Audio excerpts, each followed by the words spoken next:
here, we were just upstairs.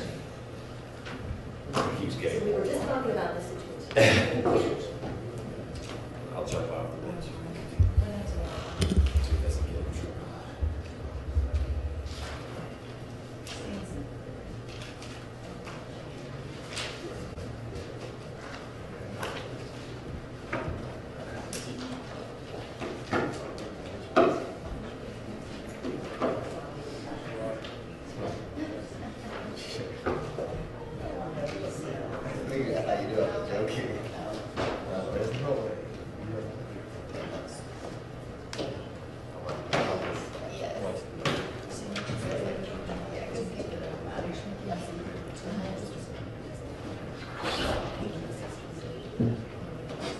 Just got here. Okay. I just told him about our conversation. Yeah. I thought you were out here, but just got here. All the jurors are here. Great. Yeah, we heard Ms. Hansberry said she's not here. All right. Ready, Ms. Weaver? Yes, sir. Good morning, both sides.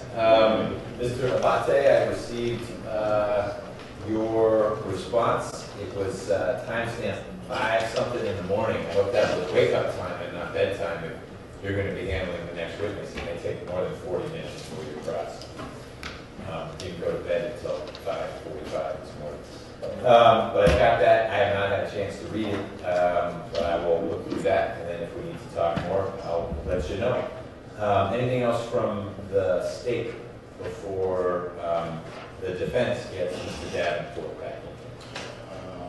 No, just want to flag for the court that I expect that perhaps today, I've been told by the defense, we might get to some of their experts, which by agreement, each side has allowed their corresponding expert to sit in court. So we might see Mr. Driscoll back in here. We might see the sleep person that you have in here, whomever. Okay, just like we had, I think his name was Mr. Gardner, who was in here for a whole lot of stuff. This will include your expert.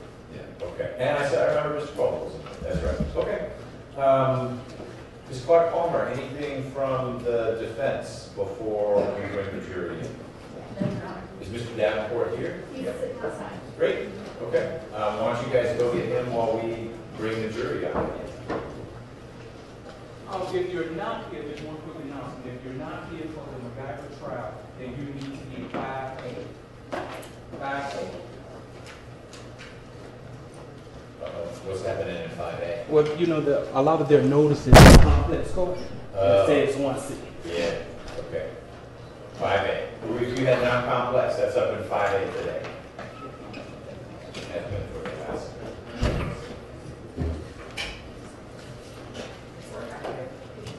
Nah, signs are optional. It could be flashy. Good. People could be yelling at you. Yeah.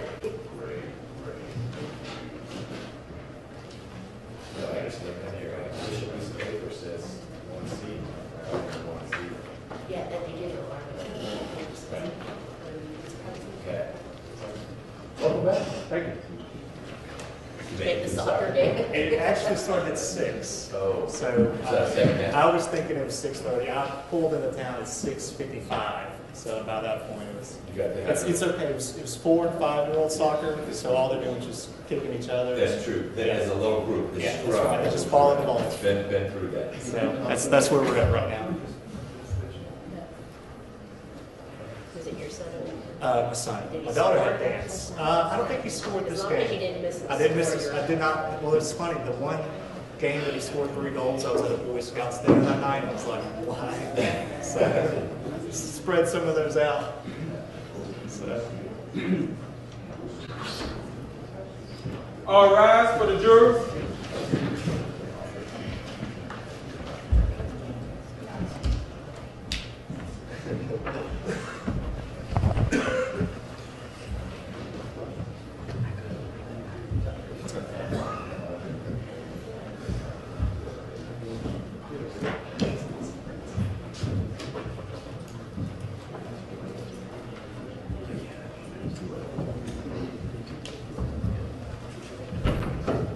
All jurors are present and accounted for, Judge.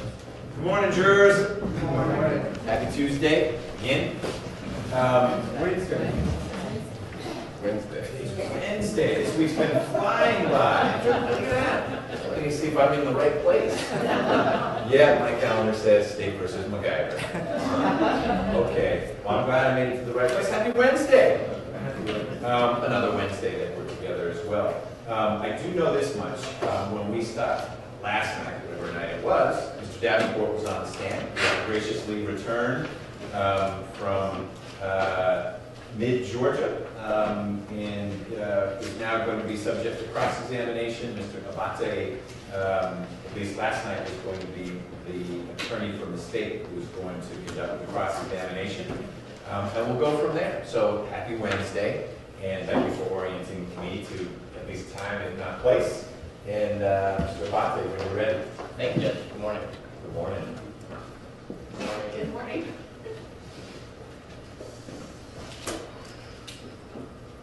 Good morning, Mr. Davenport.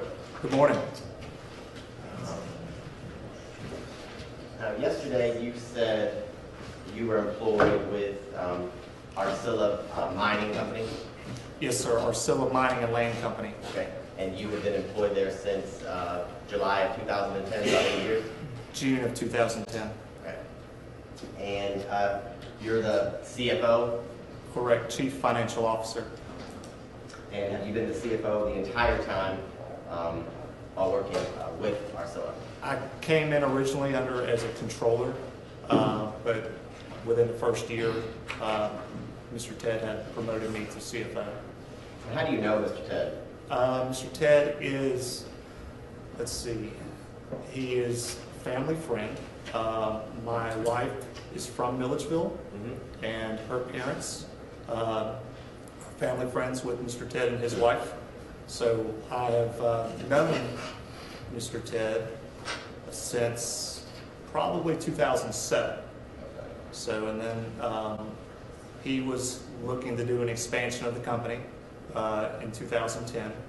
And then I was looking to make a change in my job in 2010. And both opportunities it was a good opportunity for both. And you said you were a controller when you first started. What does a controller do? Pretty much the same thing as a CFO, just at a lower level. It's just a lower title. And I believe you said you got your undergrad at Auburn as well as your master's in accounting from Auburn. Yes, sir. And we'll try not to hold that against you. Thank you. Now,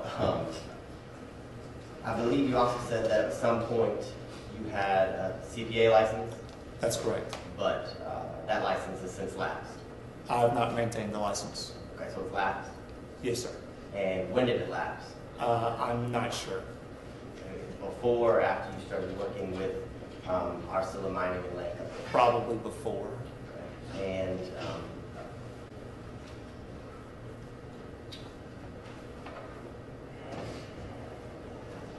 now, I believe yesterday you kind of described on direct some of your job responsibilities and duties as the CFO. And I believe some of them where you said that you kept track of payroll, accounts payable, I think you said accounts receivable, is that correct? Yes, sir. Okay. Now, what you didn't reference is, I guess, your job required you to evaluate or come up with an evaluation for any businesses, isn't that correct? An evaluation for any businesses? Yes, or for, I guess, to come up with the value of what our Silla is, I guess, worth. No, sir. I don't have a specialization in business valuation. Okay, so you don't, as part of your job duties, evaluate any, I guess, evaluate the value of any of the interest in the company you represent? No, sir. I typically just run operations for the company and run financials for the company. So you pretty much just run numbers, correct? That's correct. So nothing about your job involves you coming up with any sort of value or for, I guess, any part of the business? Specifically for our Silla? Yes. No, but we have looked at other companies to acquire in the past, and we have entered into negotiations with other companies. So I have attempted to value other companies in the past, and we have closed on some transactions. We closed on one transaction and we didn't close on another transaction. And when was that? We closed on one transaction in in October of 2015, and then we were pursuing another transaction of a different business in 2014 time, and we did not close on that. Okay. And I think yesterday you referenced the EBITDA evaluation or multiplier. Yes, sir. Did you use that in the evaluation of the companies that you were attempting to acquire or eventually did acquire? We utilized it in one. The second one was kind of an asset-based, debt-based, equity-based approach on the second one. So we utilized EBITDA for one valuation, and we didn't utilize it on the second one. And you keep saying we. Who is we? Myself and Mr. Ted Smith. And who did the majority of, I guess, the evaluation or the use of the EBITDA multiplier? Was it him or was it you? It's a combination of the two. Okay. And had you ever done that before? No, sir, not prior to that. So would it be fair to say that your experience with using EBITDA multipliers or EBITDA evaluation process is very limited? You could say that, but we've also looked at a processing plant in Eufaula, and we have had different negotiations with different potential buyers of that processing plant. So we've kind of gone through a little bit of an EBITDA multiplier valuation with some large-scale companies for the potential acquisition of a processing plant that Mr. Ted owns in Eufaula. So granted, it is limited, my knowledge, but I've done it a few times.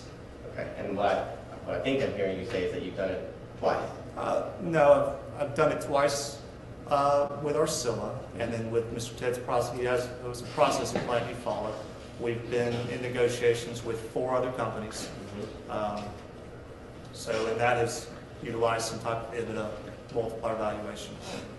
Okay, and then yesterday when speaking with Ms. Clark-Palmer, you referenced inferred drilling. Do you remember that?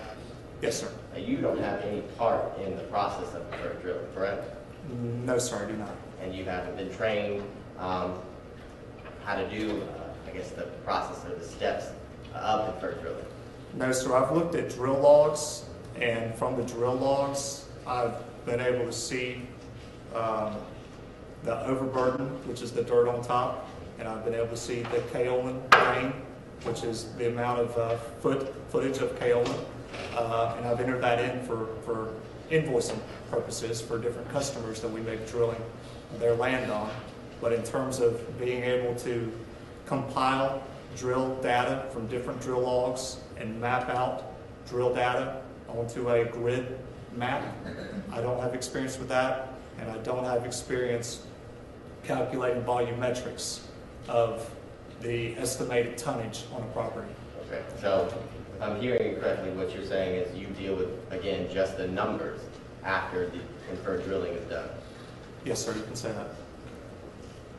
And when you're dealing with the numbers, you're really just inputting the numbers that you received from the log into your system or whatever you're attempting to, I guess, evaluate.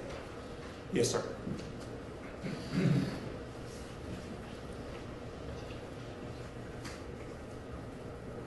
Now, yesterday, Ms. Clark-Palmer showed you State's Exhibit 148. You remember this letter from our Silla? Yes, sir, I do. Okay. And you didn't write this letter, correct? No, sir, I did not write this letter. And looking at the signature, Mr. Ted Smith wrote the letter, correct? Yes, sir, that's correct. And I think you said yesterday you checked it, or you had seen it and checked it for grammar and punctuation, correct? That's correct. That typically will go through grammar, punctuation, also syntax, and help make the sentences sound better sometimes. Okay. So, But it's fair to say you had absolutely nothing to do with the actual content of the letter, correct? yes, sir, that's correct. And did you have anything to do with the evaluation or the numbers that were actually put in this letter? No, sir. And is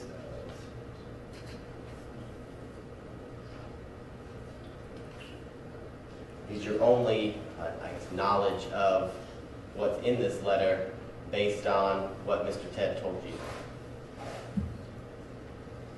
You're referring to the dollar amounts, or Yes. what are you referring to? The dollar amounts. Well, the entire letter and the dollar amounts.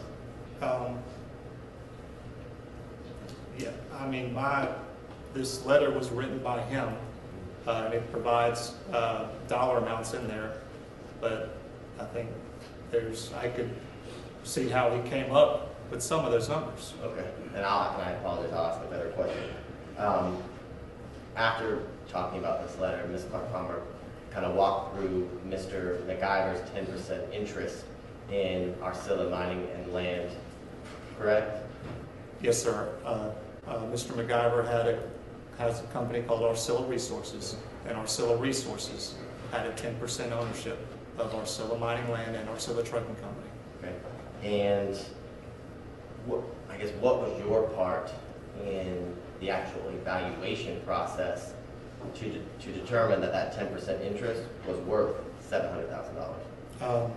I came up with an EBITDA-based valuation for our Silla mining land company, presented it to Mr. Ted, and then based upon that valuation, he and Mr. Macgyver came to an agreement for the $700,000 Okay. purchase.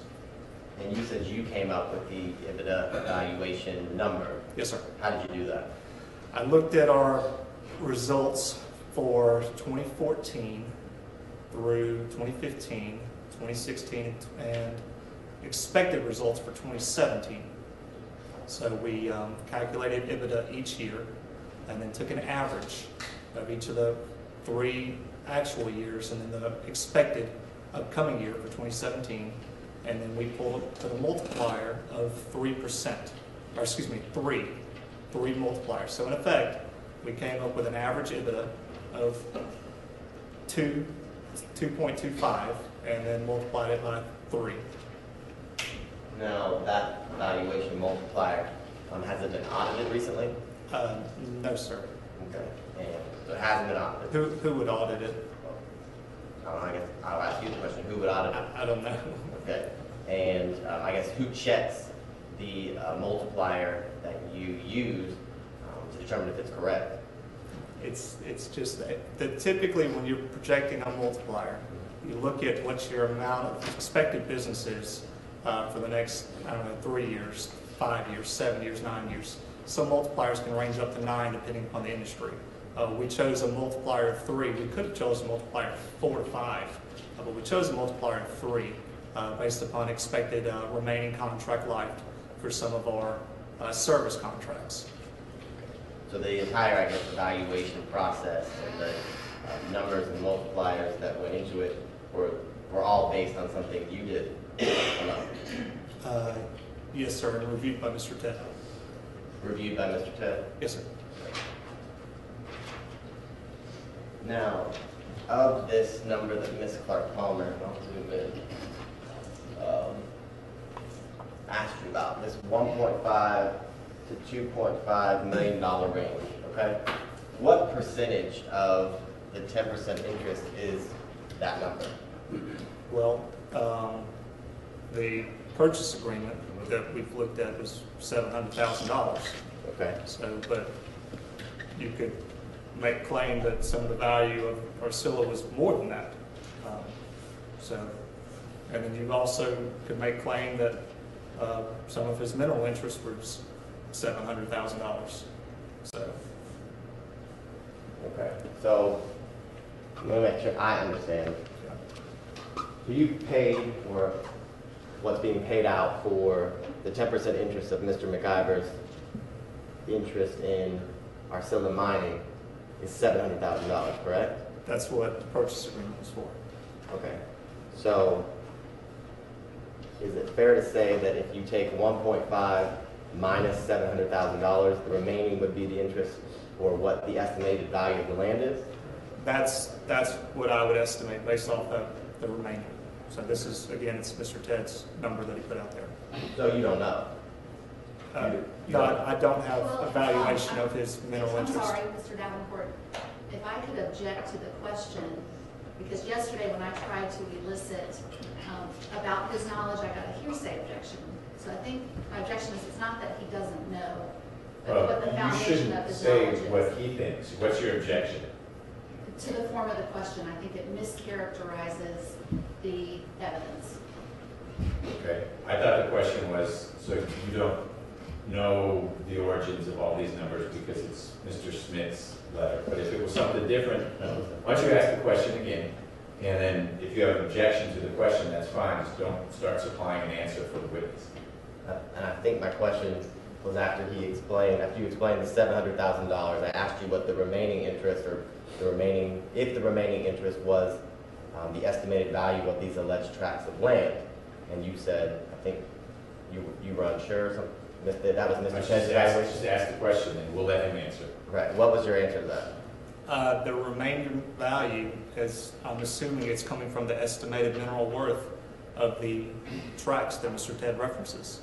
And then my next question was, so you don't know? No, I'm relying on Mr. Ted.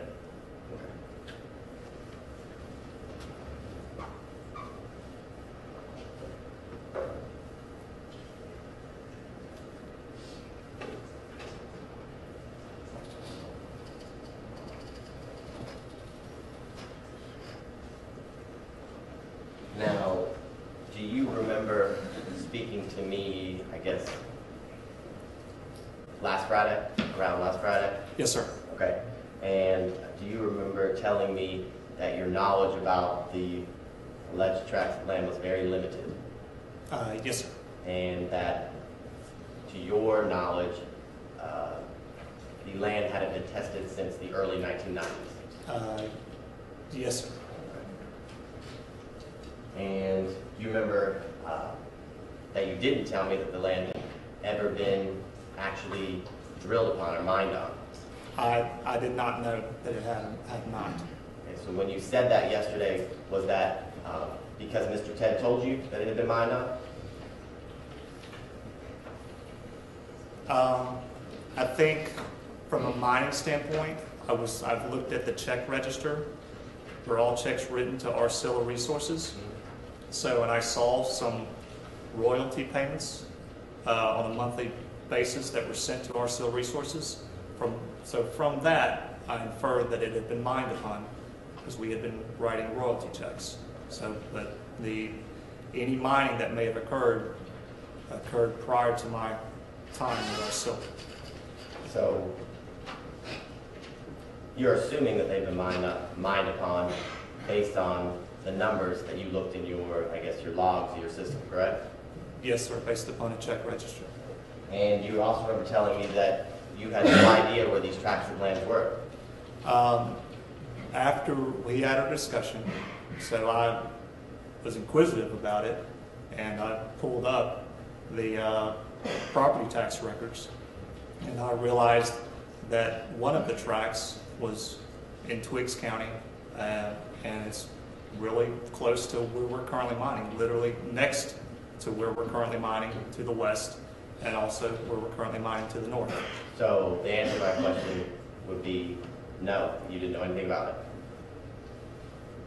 No, sir. And I'll repeat my question. I asked you, when we spoke on Friday, do you remember telling me that you didn't know where these tracts of land were? Yes, sir. When we spoke on Friday, I stated that I was unaware of where these tracts were. And you remember saying that if you were given a map, you wouldn't be able to locate them anywhere on the map. You remember saying that? Yes, sir. Okay. I said that at the time. And I guess now your knowledge about the land has occurred after we spoke. Yes, sir. After we spoke, since I did not know where they were located, I decided to look them up.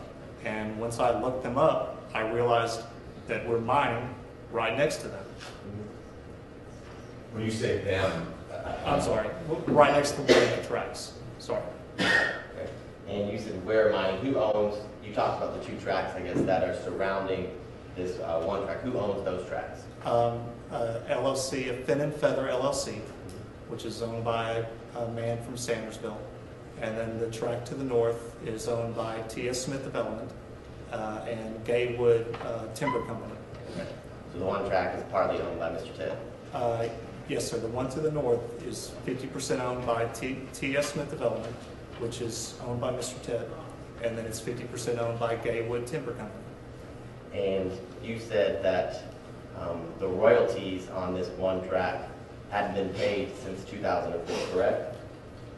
You're referencing our Silla Resources tract? Yes. Yes, sir. And I guess why did the royalties stop? I don't know why they stopped. You can stop mining for a few reasons. You don't know, you don't have to. Okay, You well, don't know, you don't know. tell you. But If you know, you can tell us, but Okay. if you're guessing as to why. Okay. I was going to give you examples of why we messed up, but that's I don't know why that particular track stopped. But if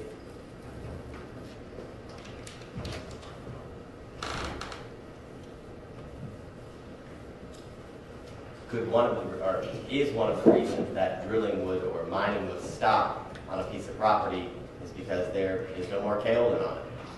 Yes, sir, potentially. And that could be potentially why the drilling or mining stopped on Mr. Macgyver's tract of land, correct? Potentially, but you've got other reasons as well. Okay. Well, I'll just go ahead and ask you, what are those other reasons? Reduction in customer demand. You could also find another piece of property where the royalties are cheaper, so your cost of mining will go down significantly if you've acquired cheaper kaolin. So those are the main two reasons. And when you say reduction in customer, you say customer demand? Yes, sir, customer demand. Customer demand plays a big role in our current mining. Right now, as customer demand increases for certain kaolin, we're actively going out and aggressively seeking more kaolin for particular types of kaolin to meet that demand. So customer demand does play a role. So is it fair to say that there is no, or that the customer demand for Mr. Macgyver's piece of land is very low since it hasn't been mined or drilled upon? Potentially. Well, if customer demand was high, is it fair to say that there would be mining or drilling being done on that tract of land? Well, you could also go with my second option of having cheaper reserves. So paying a cheaper royalty for similar kaolin, but instead of paying $2 a ton, you pay $1 per ton. But if you were in a situation where you were in debt or needed money, is it fair to say that you would allow mining to occur on your tract of land? I'm going to Don't answer. object to that question. Oh, that's right. Okay. In your brief, I guess, researching about that tract of land, do you know if it has any encumbrances on it? Typically, I don't handle that aspect of research for a land. So you don't know? No, sir, I do not know. Now,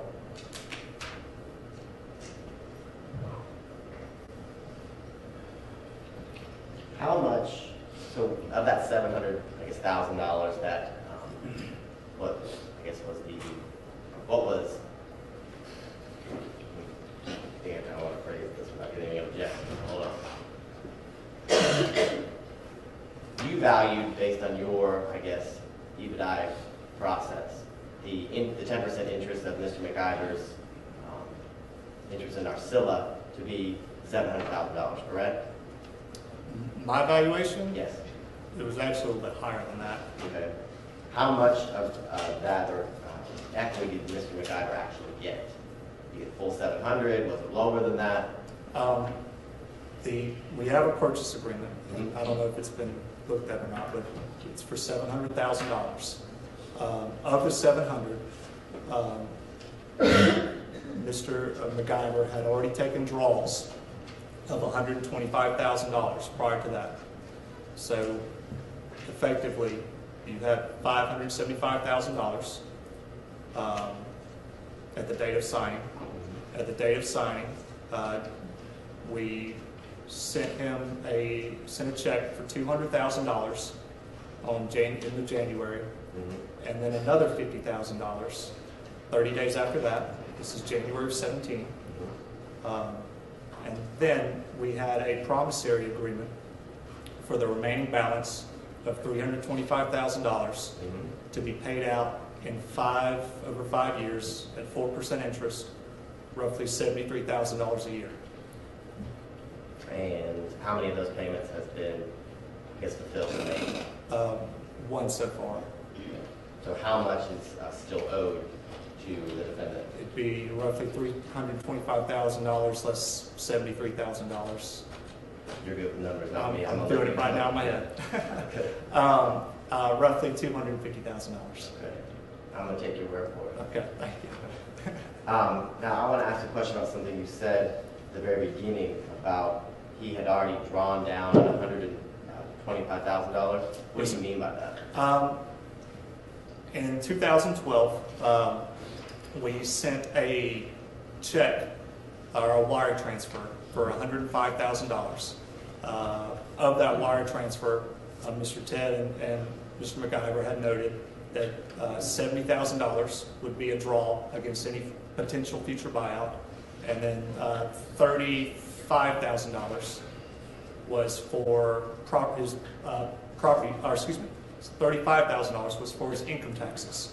So our Silla Resources received a K1, which is a tax form from our Silla Mining Land Company for his portion, its 10% portion of income that our Silla Mining Land generated. So if our Silla Mining and Land Company generated $1 million in income for a year, 10% of that would be attributable to our Silla Resources. So our Silla Resources would have a taxable increase, or an income increase of $100,000. Its likely tax burden for that $100,000 of income was maybe $30,000, $35,000, $45,000. I'm not sure, but that's where the $30,000 comes into, was to cover any income pushed to our Silla Resources by our Silla Mining Land Company. So the $70,000 of that, I guess 105 or 125 was a loan, correct? No, sir. It was. We didn't treat it as a loan. We treated it as a draw against any potential future buyout. So, but it's a loan. Is it fair to say that it's a loan of $70,000 until there's a buyout, correct? Yes, sir. We didn't expect it to be repaid, so we expected to apply it against the future potential, against the future buyout. Okay. And I guess I'm confused, since you said you didn't expect it to be repaid. So if there wasn't a buyout, Mr. Ted or our Silla didn't expect to get the $70,000 back? I think at some point, Mr. Ted and Mr. McIver knew that there would be a sale of his 10% interest. They didn't know when that would occur, but at some point there expected to be a sale. So I'm assuming now that there had been discussion that this would be applied against any potential future sale. And I appreciate your assumption, but my question is if there wasn't a buyout, is it your understanding that Mr. Ted didn't expect to get paid $70,000 back? If there was never a buyout, I expect that Mr. Ted would have expected to be repaid the $70,000. So he would have been expected to pay, Mr. McIver would have been expected to pay the $70,000 that he had, for lack of better words, been loaned in 2012. Yes, sir. There was never a potential buyout, but I believe it had been discussed. Okay. Now, I just want to bring your attention to one more thing in the letter. You read it yesterday, and at the very bottom says, this evaluation of this letter is to, I'll read it verbatim and ask a question. This evaluation is to be considered strictly confidential and is not to be used as an appraisal, submitted as evidence, or as an official document. Do you remember reading that? Yes, sir. So, is your understanding that this letter is not supposed to be used in court here today? Well, I don't know. Okay. All right. He doesn't know. You don't know? No, sir. I do not know. And based on your, you have an undergrad degree, correct? Yes, sir. I've got an undergrad and a master's degree So you're- from Auburn. You're a very smart guy despite going to Auburn. Despite that, yes, sir. It says, if not to be used as an appraisal or submitted as evidence. What does that mean to you? Well, I'm just asking what it means to him. I understand what you're asking, but there's still an objection. I would object to relevance.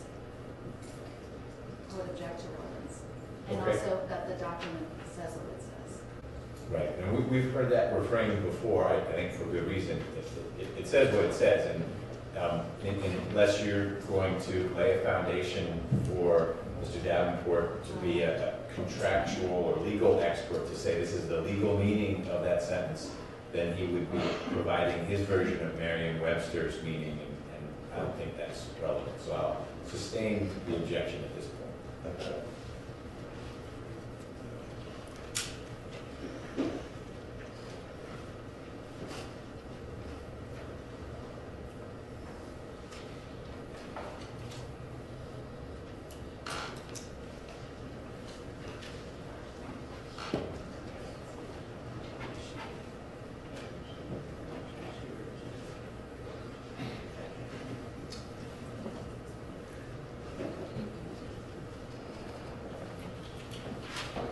I don't think I'm sure the question good. Thank you, Mr. Davenport. Yes, sir. Thank you. Clerk Palmer? Thank you, and good morning again, Mr. Davenport. Good morning. So Mr. Abadi was asking you about, the 1.5 and 2.5 million number in this document and whether you knew where that came from. You told us that you did, or did you calculate the value of Mr. Macgyver's minority shares in our Silla Mining and Land Company? Yes, ma'am, I did. All right. And this letter, this line of the letter that talks about the EBITDA, is that how you say it? Yes, ma'am. EBITDA-based calculation for his minority shares, is that the same calculation that you did? Yes, ma'am. All right.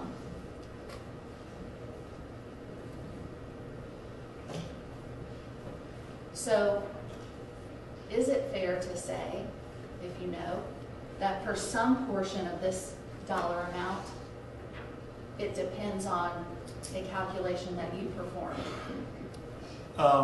Yes, ma'am. You can say that. All right. Is it fair to say that the remaining dollar amount, however else we get up to the 1.5 to the 2.5 million dollar number in this letter, that's not a valuation or calculation that you did? That's correct. Okay. But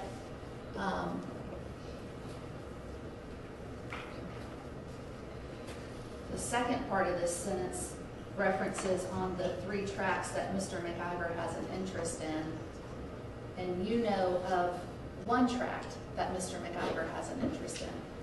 Yes, ma'am. Okay. And you told us about some of the reasons why mining would stop on a piece of land, right? Yes, ma'am. Is one of the reasons why, in addition to the ones you told us, may another reason why mining might stop on a piece of land be that the value of Kaolin has gone down? Potentially, a lot of it is due to demand for particular types of kaolin. Kaolin has traditionally been a paper-based material, so it's gone into paper. So with a reduction in the demand for paper, those particular types of kaolin that went into the paper industry, you could make the argument that that valuation has gone down. So, but there are other types of kaolin that have increased in value due to increased demand or increased industries that require it. Okay. Can you tell us that, well, the tract that you know about that Mr. McIver has an interest, is there a name to that tract? Is there some easier way to refer to it? I don't know. Okay. All right, well, that tract that you know about that Mr. McIver has an interest in, you said you saw the royalties for that tract stop being paid in what year? 2004. All right. Do you know whether there are still Kaolin deposits on that piece of land? No, ma'am, I don't have that knowledge. Can you say that because royalties were stopped being paid, that means there is no more Kaolin on that land? No, ma'am, I don't know that either. All right.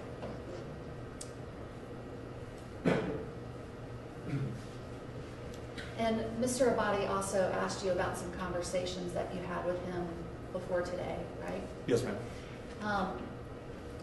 How many different times have you had conversations with other people from the district attorney's office other than Mr. Abati? Our office was visited by, I believe, a detective. I've got his card in my wallet, but I can't recall his name right now. I had a conversation with him, and Mr. Ted and he were meeting in a conference room, and Mr. Ted had a question over the check register. So I was pulled into that conversation to explain some of the royalties and some of the tax payments. So I've had that conversation. And then my other conversations were with Mr. Abate.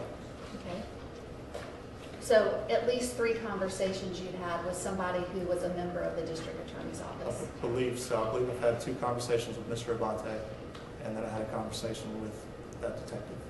And I don't want to ask you specifically what anybody said, but those 3 conversations, was the general subject of those conversations dealing with Mr. McIver's interests in our Silla mining and land company, as well as tracts of land he may have an interest in? I'm going to object if this isn't in the scope of, this is outside the scope of trial. I thought that Mr. Abadi was asking questions about conversations that this witness had had with himself, and so that's the topic that I'm exploring. Okay. I'll do another question. I need to repeat it. I'm sorry. Okay. Those 3 conversations, without telling me what anybody said, was the general subject of those conversations about Mr. McIver's interests in our Silla mining and land company and tracts of land he may have an interest in. And I'm going to object again as to hearsay. Okay. So, Your Honor, there were many witnesses who came and testified during the state's case in chief, where the state would ask a question such as, I would say this is this. well, Just let her finish. you know, did you talk to Danny Joe about the details of the shooting or the incident in the car?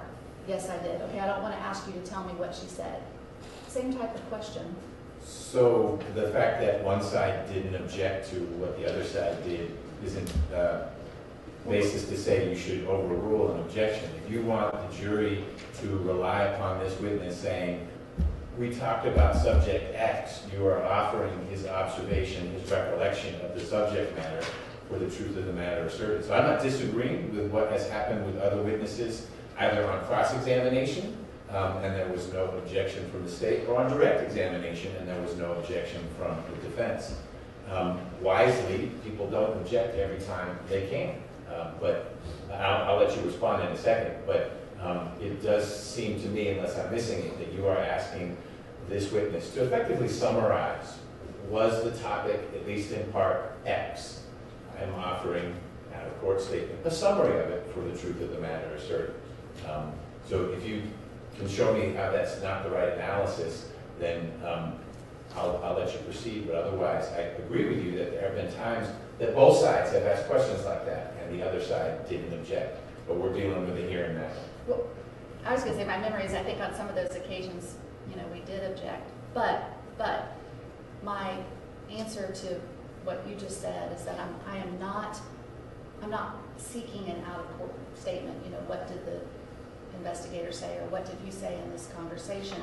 But more just to say, okay, this conversation occurred, as opposed to what's the truth of the matter asserted. There's no particular, not seeking to establish But I the guess value that was discussed or something I hear like you, that. but the dilemma that creates is you or the other side then might want to say, well, wait a minute, so if you talked about the weather, did you talk about how cold it was, or how hot it was? And I think that's why it's appropriate if there's an objection to close the door even to that summary level, because then, unless you think both sides should be able to then get granular and say, well, apparently you talked about the weather, who said what about the weather? So I understand what you're saying, but I'm going to sustain the objection. Okay.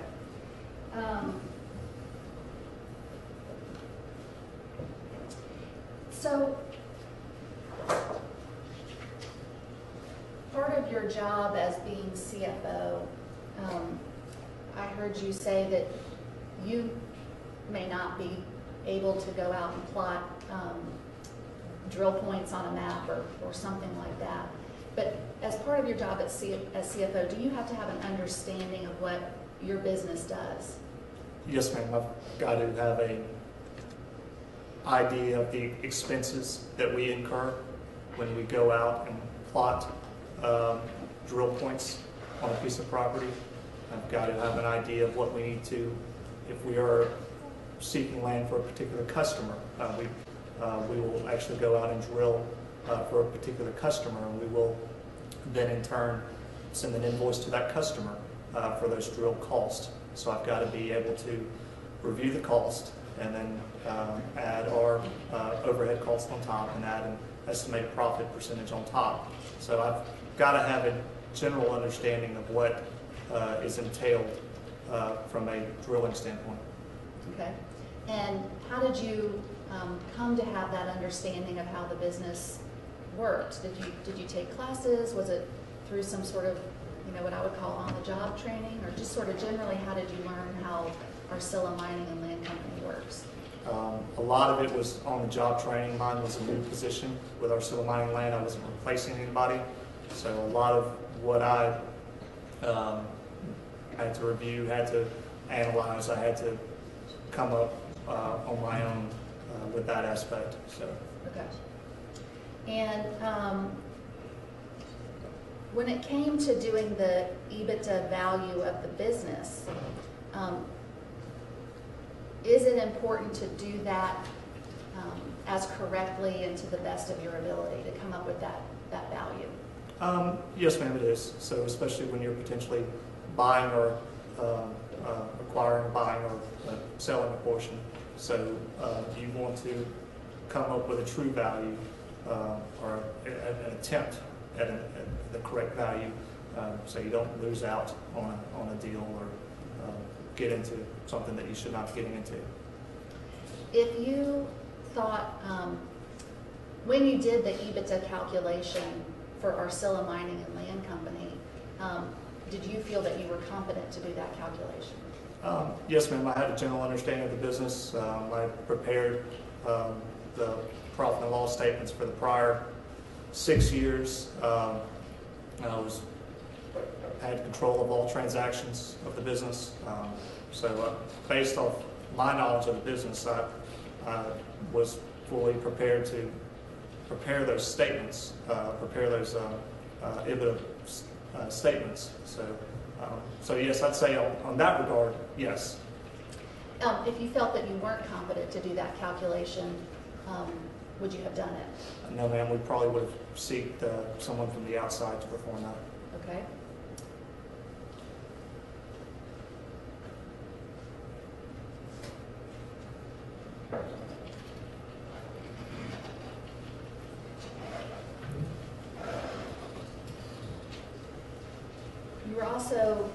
You also told us about looking back at the check register and seeing that royalties were being paid to our Silla Resources. Does our Silla Mining and Land Company pay royalties to people just because you feel like it?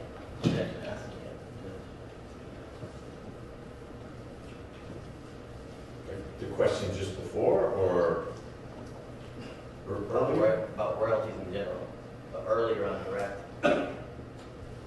Okay, but you can repeat the question, and if you don't remember it, you should repeat it, otherwise you can answer it. Yeah, just repeat it, please. Okay.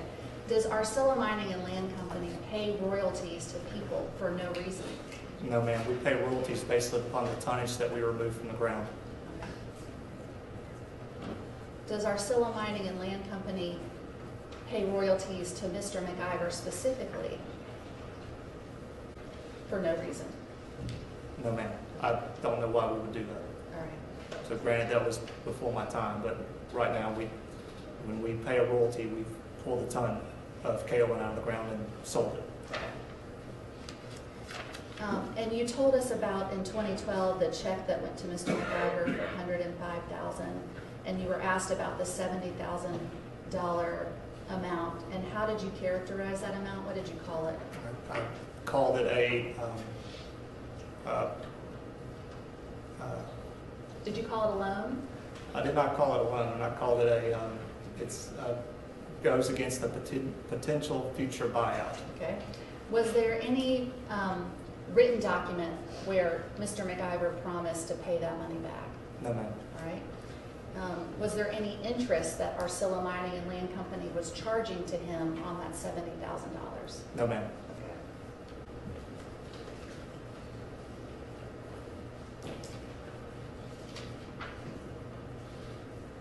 And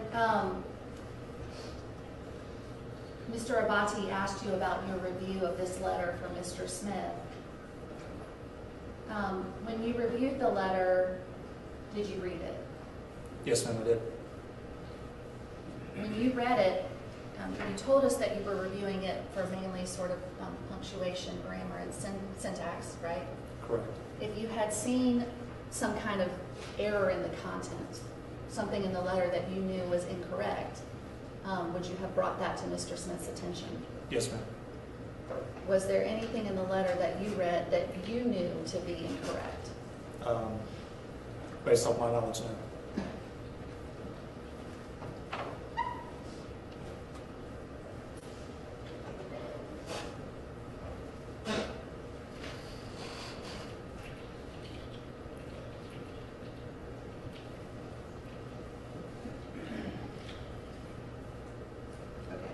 All right, thank you, Mr. Davenport. Questions from the jurors for Mr. Davenport? Pass them to the left and down, please.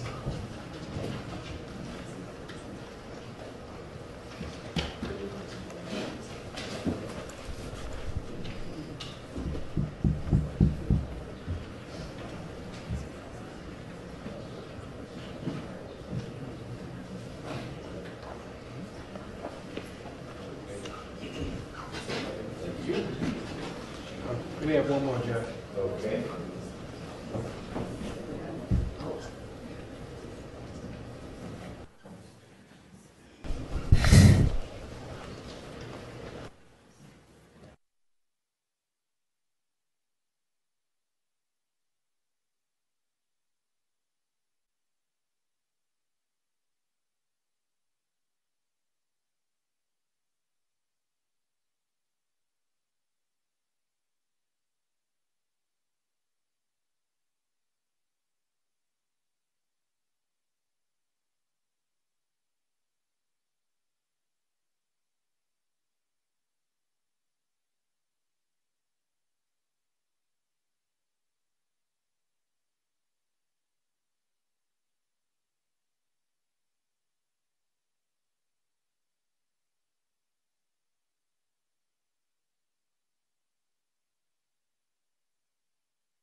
If the value of Mr. Macgyver's interests as set forth in the letter that we've all been able to look at for a while was between 1.5 and 2.5 million, explain to the jurors why this agreement in the end was for $700,000.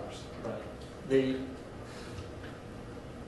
I wasn't sure the exact value that Mr. Ted and Mr. Macgyver would agree upon. My EBITDA numbers that I ran was a little bit higher than that. The ending value was $700,000, but my EBITDA numbers were higher. And also I was relying on Mr. Ted to come up with the estimated mineral worth value. So that number was coming from him, but I felt comfortable with my number. Okay. In part of your testimony, you mentioned something about some money being sent from your company to Mr. Macgyver or his company. If I say Mr. Macgyver, it could be our Silla Resources. About some money covering taxes, the K1, et cetera. Do you know if there are still payments being made from your company to Mr. Macgyver to cover taxes, or if taxes are somehow being withheld? That was the annual, we annually sent out one payment each year to cover his taxable income that was pushed to our Silla Resources. So I believe the last payment may have been in 2015 or 2016. I'm not exactly sure, but it was one payment per year to cover that taxable income. Okay, and is that still happening? No, sir, it's not. On an annual basis, and you may need to give us a few figures because you described there were some lean years and less lean years for your company. What are your company's annual earnings, revenues? Revenue-wise, in 2014, we did $40 million. 2013, we did $40 million. 2014, we did $47 million. 2015 was the reduction. We went from $47 million to $30 million, so a large reduction. 2016, we did $31 million in annual revenue, so again, a large reduction. And then in 2017, we actually kicked back up and we had $46 million this year. So. Okay, and of those 46, what were the earnings in the end when you back out all the expenses? Let's see, 2013. How about just 2017? 2017, net income, which is not it, but of a net income, I'm expecting us to do 1.5 from our Silla mining and 350 from our Silla trucking, so roughly 1.8. 1.8, 1.9 out of the 40-something million is not necessarily profit, but close to it. It's the net income. Yes, sir, that's net income. And that's not for an EBITDA base, you would add back certain things. Got it. No, that's okay. Okay. And if either attorney wants you to get down into the accounting nitty-gritty, they are free to do that. Okay, we'll hold classes later. Good. Outside my presence. Yeah. If you know how much Kaolin would have to be present in a particular tract of land to make its mineral rights worth $700,000. If that's not your area, that's what you need to tell us. It's really not. How about a lot versus a little tract of land? Would it have to be mineral rich to be valued at $700,000, or gosh, that's 3 ounces of kale? It wouldn't take a lot of Kaolin to get to 700,000. Okay. Do you know the total paid in royalties up through, I think you said 2004 was the last royalty check cut to Mr. Macgyver or his company for that parcel we've been talking about? The total that was paid in royalties up through and including 2004? No, sir, I do not. Is there an average royalty check that you guys send out, or the tracts are so different in size and richness? We're mining certain tracts much more aggressive than others. Certain tracts we're pulling 45,000 tons a year from. Certain tracts, 45,000 tons a month from. Certain tracts we're pulling 20,000 tons a month from. Certain Just tracts. put a flavor. If I've got a tract that you're pulling 20,000 tons a month from, what would I be looking at in terms of a royalty check? 20,000 tons a month, you could potentially get $40,000 a month plus. Okay, depending on the grade of the Kaolin, et cetera. Yeah, yes, sir. At one point, you were describing the $105,000 payout. I think there was a tax chunk of it, and then there's the $70,000 that we've discussed. Was it an advance or a loan, et cetera? Is there a document that actually outlines, here's what the $105,000 is for, or you just know this from? I just had an email from Mr. Ted Smith that said of the $105,000, 70 goes to a potential future buyout, and 35 goes to taxable income. Okay. Can a tract be remined for Kale? In other words, you're mining and then you stop. Is there any reason that once you stop, you can't go back to that tract and effectively reopen the mine? Yes, sir, you can reopen a mine. There have been certain tracts of kaolin that were mined specifically for one plant or one processing plant. However, we have been able to go back in to those tracts and to find different types of kaolin that may have been considered junk kaolin or throwaway kaolin, and find a new processing plant that will gladly take many tons from that, what was once thought as junk kaolin. Is there any particular reason you're aware of that the letter that we've all been looking at that refers to mineral worth on the 3 tracts would include the one tract that you've been able to talk about if it has already been mined and thus somewhat depleted, if that makes sense? I'm not sure on that one. Okay. I mean, you don't understand my question, or you Well, don't know how that was factored in? I don't know how that was factored in. I don't know what particular value Mr. Ted was putting on each particular tract. Okay. This is a permutation of 2 questions before about remining.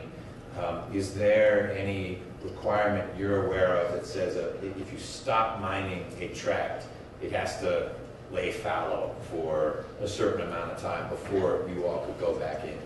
No, sir. You've got to have a mining permit. So that mining permit is granted through the Georgia EPD office. So we will come up to the Georgia EPD office and file for a permit.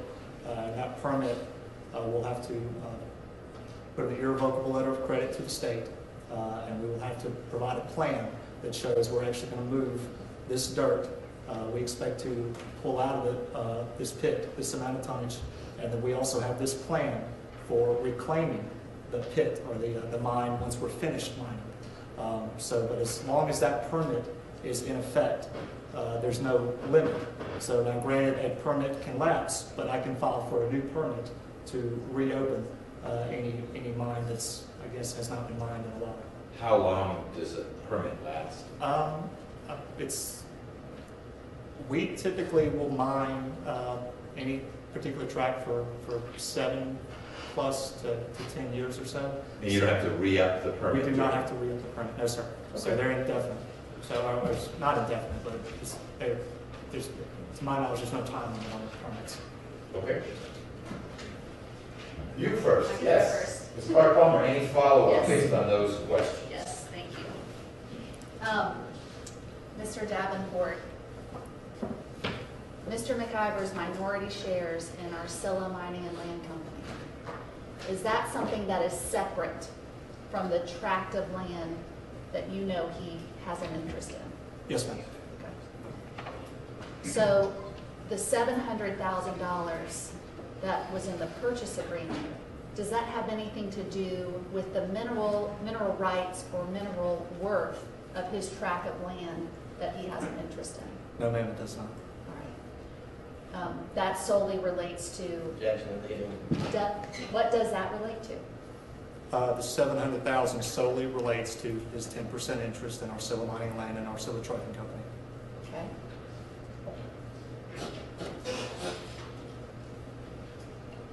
You don't know the value of the tract of land he has an interest in? No, ma'am, I do not. Whatever, if there is any value to that tract of land, would that be above and beyond the $700,000 in the purchase agreement for his minority shares?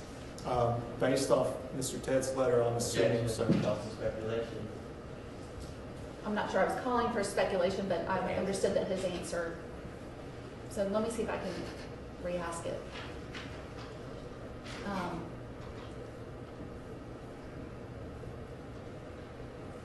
Without regards to what the letter says, but just if there is any value to the land that Mr. Macgyver has an interest in, is that value above and beyond and separate from the $700,000 value for his minority shares? Objection, Your Honor. I would say that it calls for speculation and hearsay. Because he's already said he doesn't know, and that his knowledge is based on what Mr. Ted told him. Do you, is that an accurate statement that Mr. Abate just made? Well, I mean, he does own a tract of land, and any tract of land, you do have value associated with it. So based off that, then yes, he does have value higher than his $700,000. All right.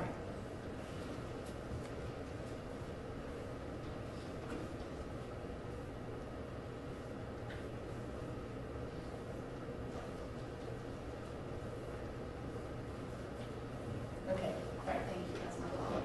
Mr. Abate, anything else? Yes, Your Honor. Mr.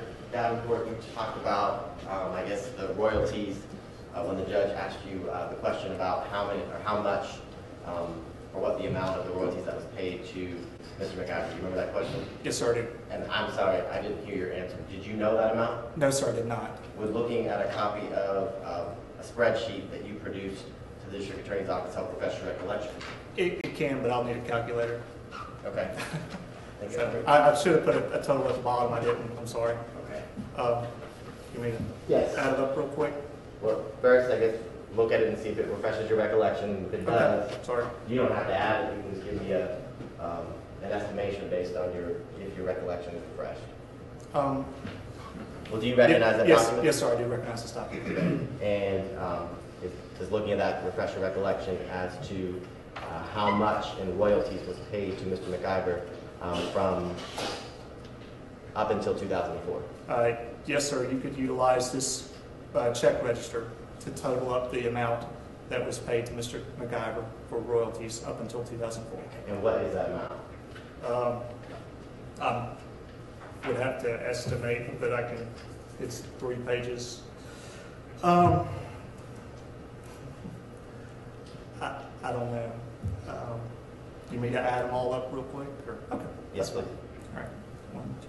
Do you need a calculator? Or you Well, I'm just going to add up the thousands in my head and just kind of roll with it and see where we go. But this will not be an accurate number. I'm literally just going to add up the thousands.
Based off a quick addition without using a calculator, I'm expecting it was around $210,000. And those payments stopped in 2004? Yes, sir. And on this sheet, can you show me where the last royalty payment was paid? It was actually paid in January 2005 for December 2004. Okay. Sorry. And on this sheet, it says, what is annual royalties for Burgess mean? Annual royalties is for certain leases, we will make an annual payment, and that annual payment may be $10,000, maybe $20,000, maybe $50,000. So we'll make that at a particular time each year, and then we will effectively mine against that prepayment until that prepayment is recouped. So, and then after that prepayment is recouped, then we will send out royalty checks for the remainder of the year for any tonnage mined above the prepayment. Okay. And of the, I guess, the numbers that you just added for the royalties paid monthly, none of the numbers were over $10,000 per month, correct? I need to look at it again, I'm sorry. I don't know, refresh your recollection. Thank you. You just let me know.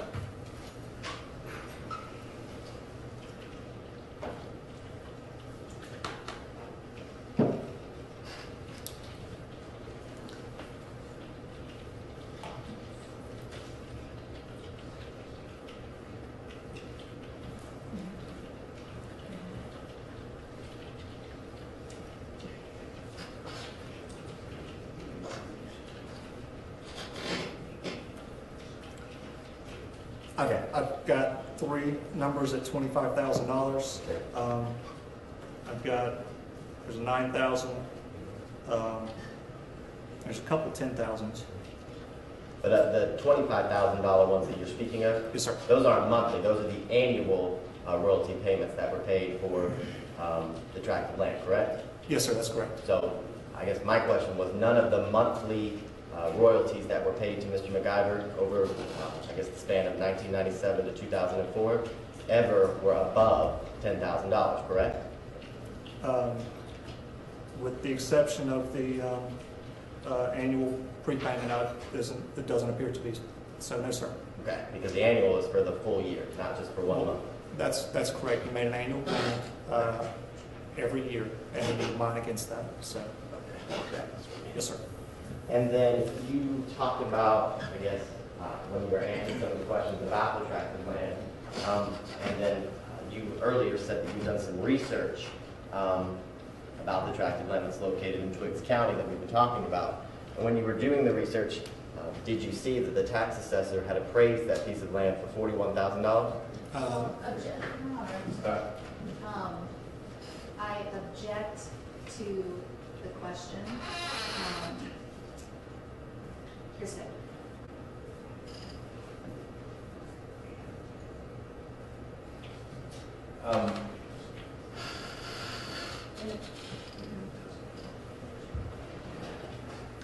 Remind me how we first learned that this witness was aware of the tract. Was it something you were exploring with him, or did it come out during cross? Because there was some, I'm recalling some testimony about, I looked at some land records and X. Okay, on cross, Mr. Abadi was asking him, remember our conversation last Friday, he told me he didn't know where the land was, and in response to that, he said, after our conversation, I went and looked up to figure out where the land was to put it on the map. Okay. And that's how it came up. And Your Honor, the reason I asked those questions is because on direct, he was asked a question about the tract of land where it elicited the statements that he had done research and found out the properties were located in Twiggs County. Yeah, that's what I was remembering. And I got an objection to that question, and he wasn't allowed to answer. The objection was overruled, and he was allowed to answer about where the property was located and how he found it in the property records. He wasn't allowed to talk about what Mr. Ted said, but he was able to talk about the property records that he had located. And that's how the Twiggs County stuff came out. Okay, I know we're not going to necessarily resolve the different, I have a different recollection, because I remember Your Honor saying well, if he's talking about pulling up something and reading something on a screen, he can't get into that. And I thought the objection was sustained, but in any event, I did not ask him about the, other than the one track that he knows about. Which is what I think this question is about. That's correct. Okay, so maybe we could get clarification on that, the ones that he had to go pull up on the, My understanding is he's only been able to learn about one, and that's the one he's been talking about. But he did learn about it through some research about which he discussed through questions from you as well as questions from the state. Okay, I did not elicit from him, okay, well, what's the value of that land? Because we established the only way that he may know that would be through some hearsay. And secondly, whatever the tax assessor's value of the land is would be irrelevant. That's not what has been discussed here, which is dealing with mineral rights in Kaolin, which is not something the tax assessor deals with. My response would be that the tax assessor's value is irrelevant. Mr. Ted's I don't think it's irrelevant. I'm working through the hearsay angle to this.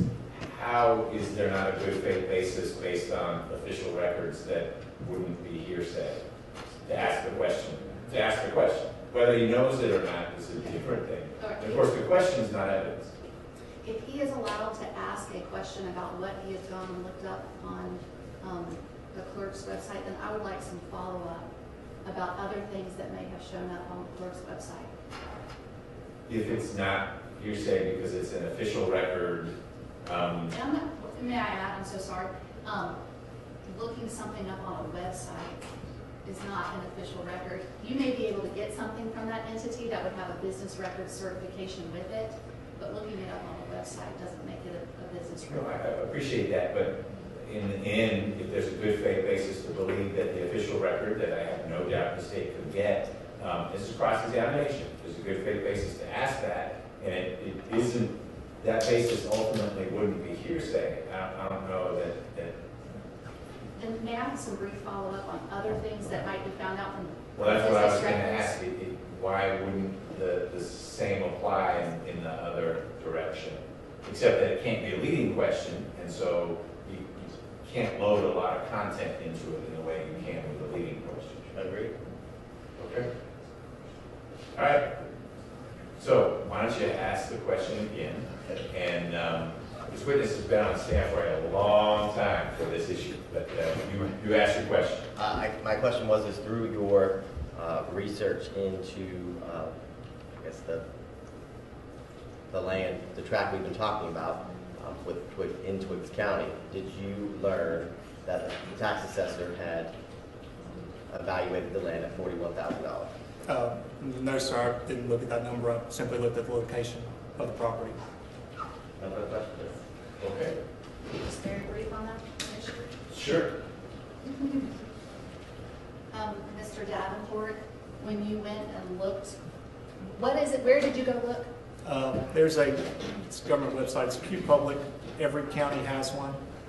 You can type in QPublic and then pick a particular type of county or a particular county, and then you can type in location addresses or people's names, and you can find, it's a public record of all property held throughout the state of Georgia. So if I wanted to go look up something, I would type in somebody's name and go find out what they owned in a particular county.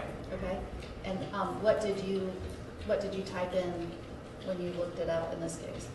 In this case, I typed in our Silla resources, and from our Silla resources, there were, I think in Twiggs, at least there was one tract that popped up. Might have been two, but there was the tract that I clicked on was this particular tract, and the location of it was immediately east of where we're currently mining one tract and immediately south of where we're currently mining one tract. Did you see any other tracts of land owned in Twiggs or any other county by our Silla resources? I can't recall. Okay, thank you.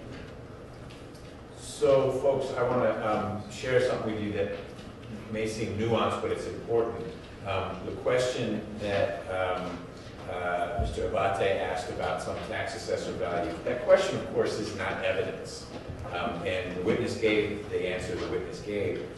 If the answer was, I don't know that to be true, then you don't know that, and no one has presented you with evidence as to what a tax assessor may have said the value of the parcel is or not. The evidence would come from a document or from a witness, what the witness said. I'm not telling you what you recall the witness said.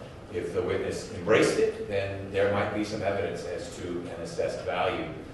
If the witness didn't embrace that, said I'm not familiar with that information, then you don't have any information that you ought to rely on in making any decision about an assessed value, because questions aren't evidence, it's the answers. Okay? You're free to go. Thank you. Thank you.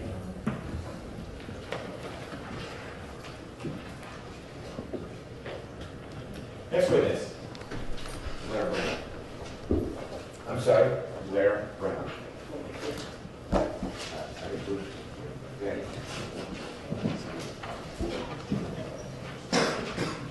Gotta find an exhibit real quick. Can you start, or is the very first thing you're doing? I'm gonna ask 3 questions so I can start. We won't Okay, get very just hit a far. wall. Yeah. Plus, we're gonna have to get the monitor working. We'll do it quick. Okay. That would be fabulous. I need the ballet video.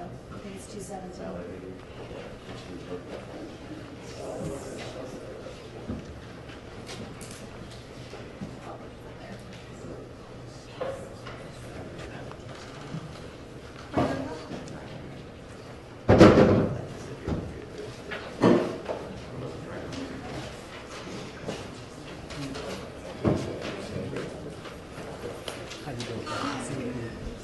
Do we re-swear witnesses who've already been sworn, or? Boy, it's been a minute. We Yeah, it's better been. swear Ms. Brown. Not that I have any doubts that she will testify truthfully, but she may not even remember you people.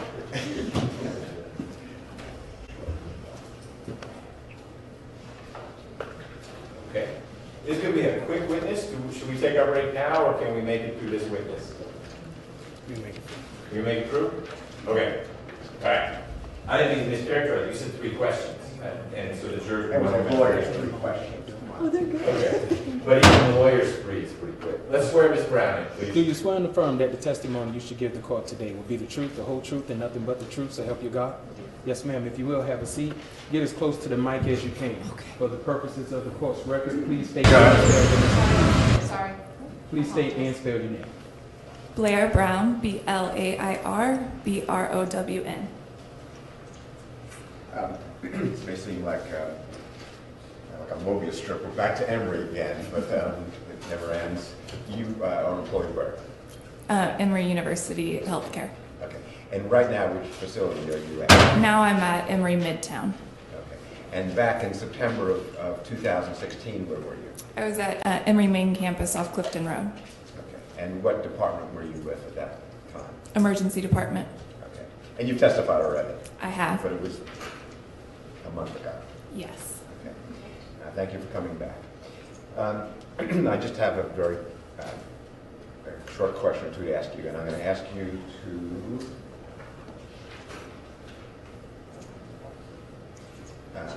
just to refocus us. You were in the ER the night of September 25th, 2016, is that right? Yes. And do you recall the car coming in with Ms. Macgyver, Tex McIver? I do. You testified about that. Yes. And were you one of the nurses that went out to the valet area? I was. And again, just very, very quickly, the circumstances were what I'm delaying here, as you can tell. This is a 4 corners while I'm waiting for the video to come up here. What were the circumstances? What led you to go outside? I was carrying a walkie-talkie at the time. I had overheard that they needed assistance in the valet area, and I did not have a patient at the time, so I went out there to help. Okay. And then what did you do? When I got out to the valet area, another nurse was already out there, Who was that? Allison Neely, Okay. and they were trying to get a woman out of the front seat of the car into a wheelchair, so I helped assist do that and then push her inside. Okay. So where were you with the wheelchair? I was on the right side of the wheelchair and then picking up her right leg, I believe. Yes. Take a look at the screen if you would. This is State's Exhibit 217. And if we could roll it, please. And you can give us a commentary while it's going. Mm-hmm.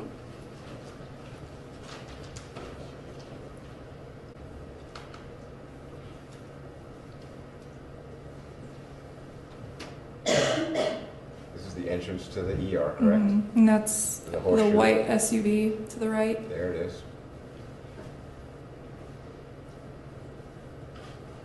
And that is Mr. Macgyver in the red shirt, is that correct? Correct.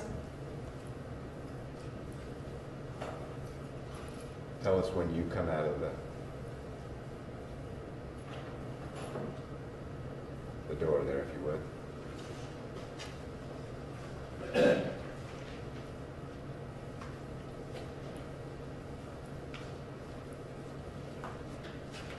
That's a patient, right?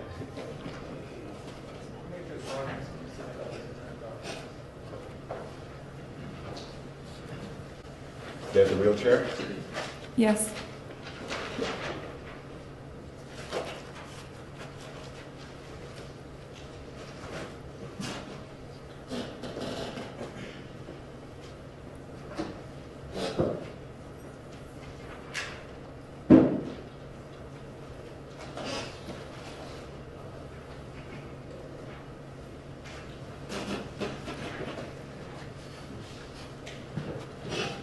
Macgyver's now in the wheelchair, correct?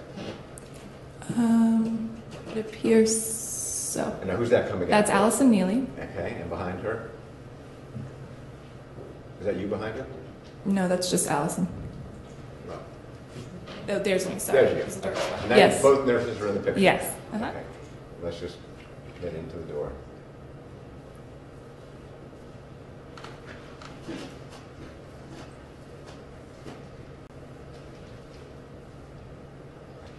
You are now holding up her right leg. Correct. Mr. Macgyver's holding up her left leg, correct? Correct. And Nurse Neely is behind. Correct. Okay. And then in the door you go. Okay. Let's look at the inside for a minute. Yeah, we could. This is now, you've come into the door, which is in the picture, and now we've got the surveillance camera. That's the valet coming in first. That's Nurse Neely going out. Correct. That's you going out. Correct.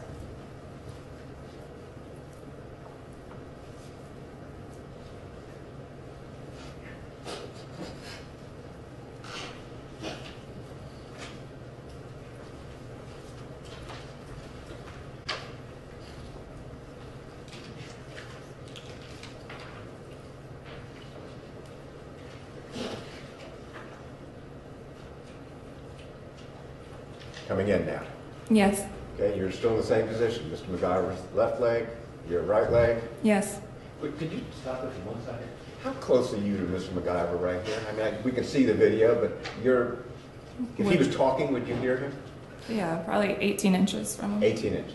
Okay, keep moving, please.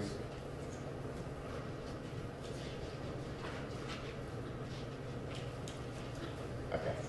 And then you head from there, I don't have the fancy scanner here, but straight into the ER trauma room, correct? Correct. Room 2. Room 2. And how far is it from this door to room 2?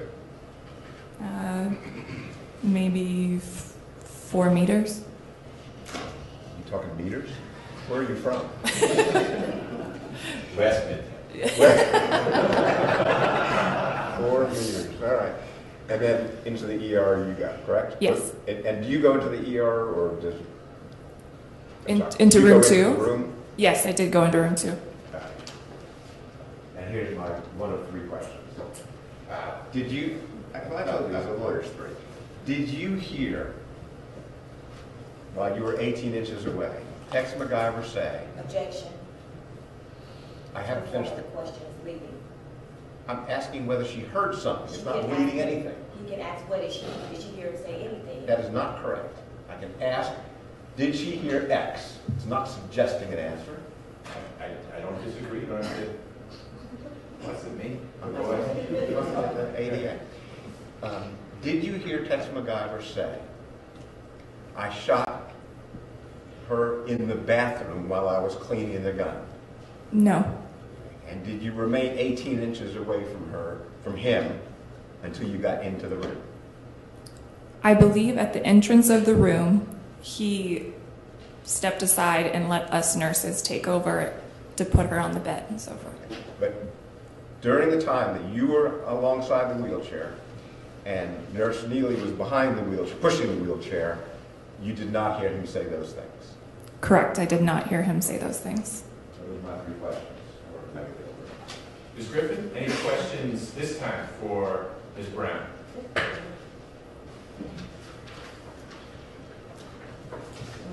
Good morning.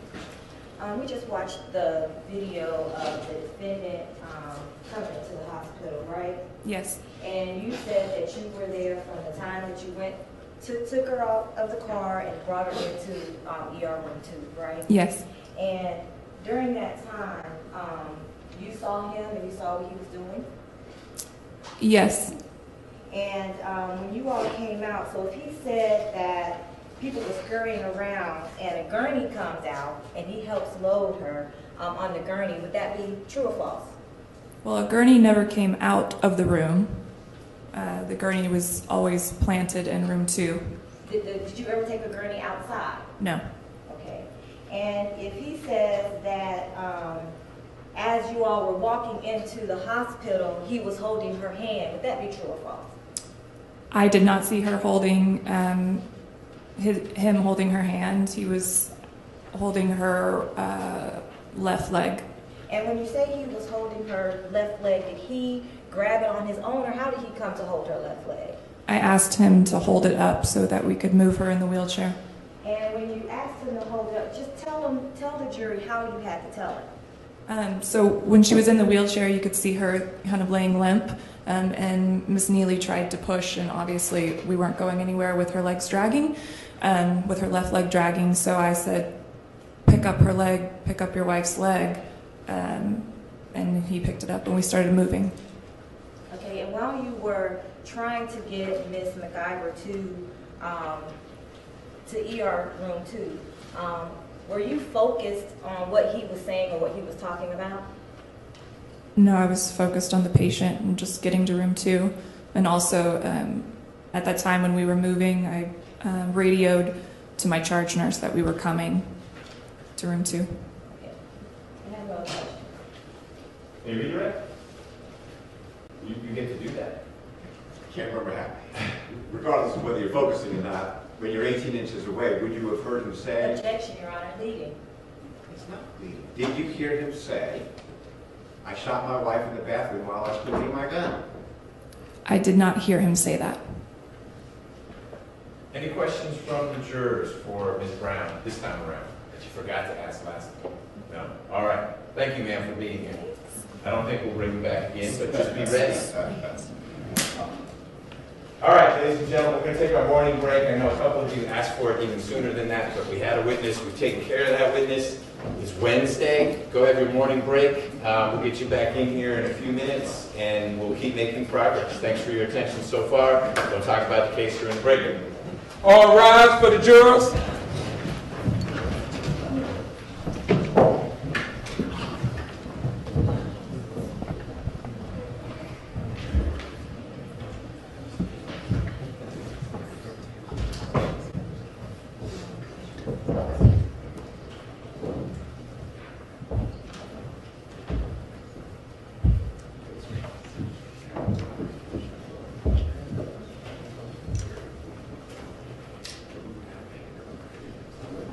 Please be seated.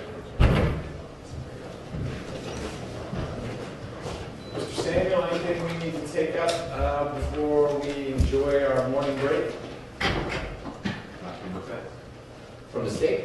No. Okay. Let's be back a little before 10:50 on the gold-plated clock. Please.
That's, I told him you refer to it.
They good? No, we have one more. Okay. And we do have something to bring up before we do. Good. No, I'm not ignoring you all. That there is a facilities issue that needs to be addressed. I just sent a request on that. Ms. Clark-Palmer, what is we're back on the record after our morning break. What is it that we need to talk about? With Dr. Wright, who will be coming up very shortly, he is our sleep expert. Yes. I have a video that I want to use with him. It is sort of a compilation of videos that he provided to me that show people other than Mr. Macgyver who have been recorded in sleep studies demonstrating movements, and those people have RBD, the REM behavior disorder. It's about a 2-minute video. I want to play that with him as part of his expert testimony. And I've provided the video to the state, and they have an objection to me using that video. Okay. State? Yes, Judge. The state has an objection, one as to, I guess, relevance, because Mr. Macgyver, as Your Honor is aware, did a sleep study at Emory, in which the same thing was done that's being shown on video, to where they were attempting to record any of the same actions that are depicted in what I guess I would describe as a demonstrative or the example video. So if Ms. Clark-Palmer, wants to show an example of RBD or REM behavior disorder, then I believe the most appropriate way to do that would be using the video that was done of the actual defendant. I'd also object as to one as a rule for the rule of completeness. That's not the entire video. From my understanding, it's a clip of, there's 26 clips in the video, and the ones that have been, for lack of better words, cherry-picked, show the most complex and, I guess, distinct characteristics of RBD. And I'd also bring to the court's attention is that they're from 1985, 1986, things have changed from almost 30 years.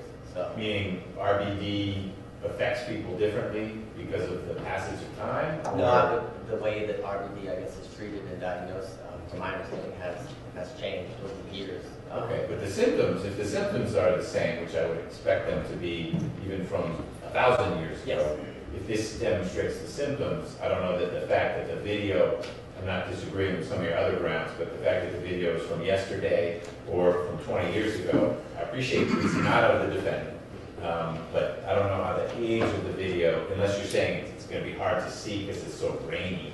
Just tell them the kitchen sink that you're on. Okay, all right. Are you handling Dr. Ryan's Clark Palmer? Okay. Do you expect his testimony to be that everyone afflicted with RBD, am I saying the right three letters? Right. Everyone afflicted with RBD necessarily has the same symptoms and manifests them in the same way? Or is it sort of akin, what I've been analogizing in my mind, folks will get experts on the stand, will say, look, alcohol affects people in a different way. Some folks can have 10 drinks and they react X. Some folks can have 10 drinks and they're unconscious. I appreciate we're talking about that medical condition as opposed to drinking alcohol, but those experts, if they're being honest with the jury, will say, I can't tell you that alcohol affects this person a particular way because it affects everyone differently. Everyone grieves differently. Is RBD along those lines where there'd be some commonalities, but one person who suffers from RBD is constantly awaking with a trigger pull motion, whereas another one constantly awakes with a left-footed shot on goal? I think that I expect the testimony would be there are commonalities to RBD, that whole body jerks, arm movements, leg movements. But because RBD is people acting out their dreams, no, they are not always going to punch or kick. And the same person may not always punch every time they're acting out their dreams. It depends on what they're dreaming. So I hope that answers the first part of your question.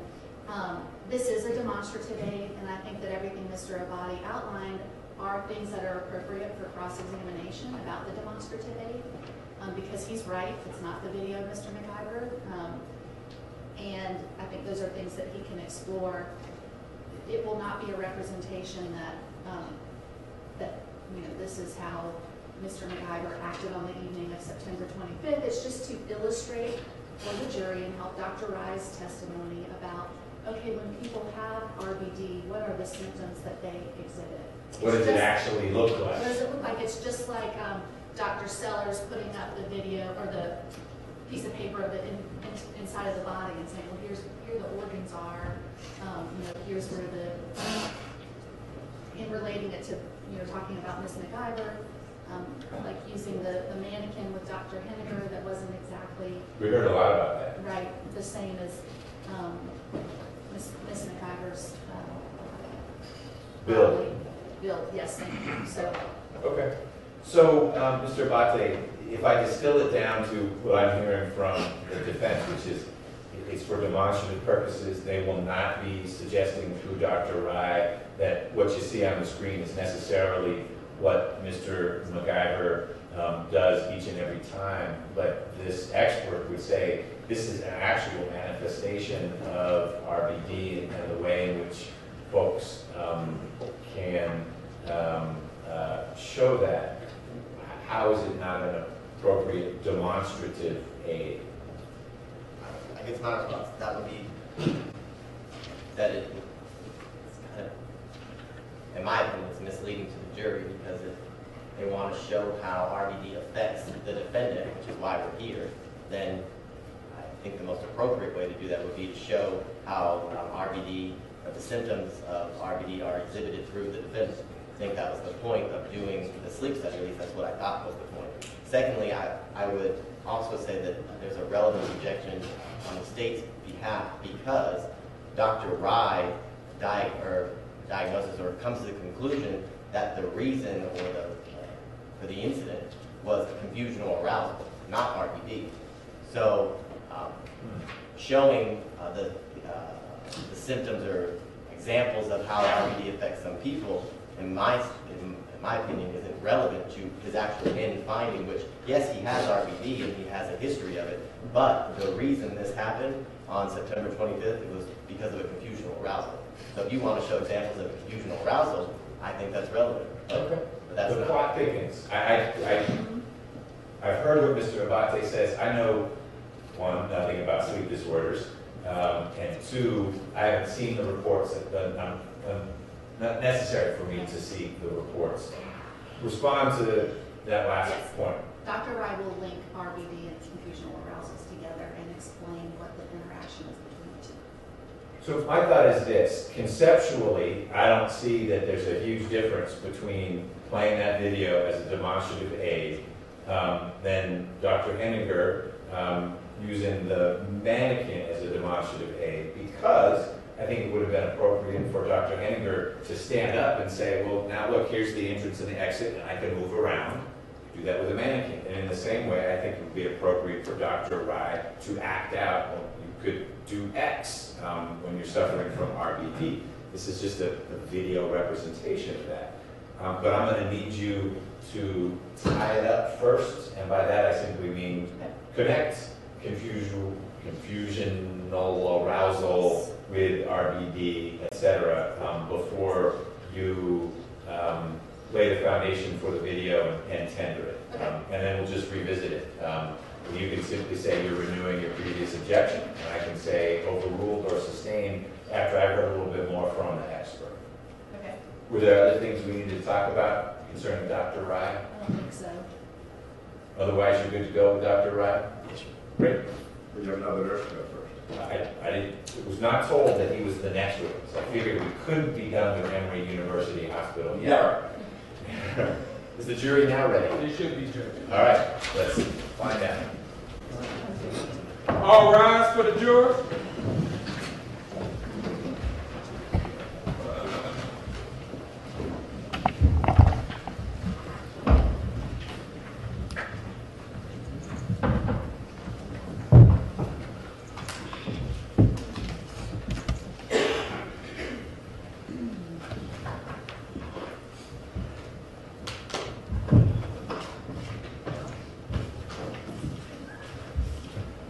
All jurors are present and accounted for, Judge. Thank you, Deputy Murphy. You all can be seated. Welcome back, ladies and gentlemen. We don't have a hard stop for lunch today, so we'll sort of go with witness flow slash your needs for the next break. But the next break will be our lunch break, and we should be able to keep it to 45 minutes if that is your pleasure. With that, let's have the state call its next witness. You do the defense this time. I'm sorry, the defense, right? You don't have to excuse and get into a rut. Defense, call your next witness. Please raise your right hand. No, not at all. Who do we have up here? Allison Neely, a nurse from Emory Hospital. All right. Second appearance. Yeah. Welcome back, Ms. Neely. Thank you. Do you swear and affirm that the testimony you should give the court today will be the truth, the whole truth, and nothing but the truth, so help you God? I do. Yes, ma'am. If you will, have a seat. Get as close to the mic as you can. For the purposes of the court's record, please state and spell your name. My name is Allison Neely, A-L-L-I-S-O-N. Last name Neely, N-E-E-L-Y. And just so the board remembers, where do you work? Yes, I work as an RN at Emory University Hospital on Clifton Road. Okay. And were you there in September of 2016? I was. And were you at the ER? Yes, I was. Let's just go right to the video clip, which won't take any time this time. I want you to look at the screen. This is State's Exhibit 217. Okay. You recall, did you see this in your direct examination last time? I did. Excellent. So you know exactly what we're looking at. Mm-hmm. Can you narrate a little bit? At this particular time, valet is pulling a wheelchair up to the SUV. Okay. Tell us when we see you. Okay.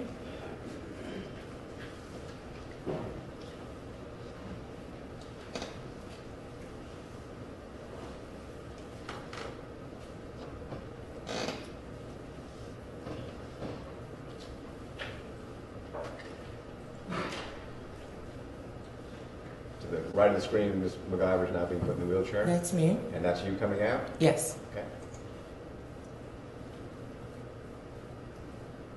And that's Nurse Blair Brown coming out? Correct. Okay.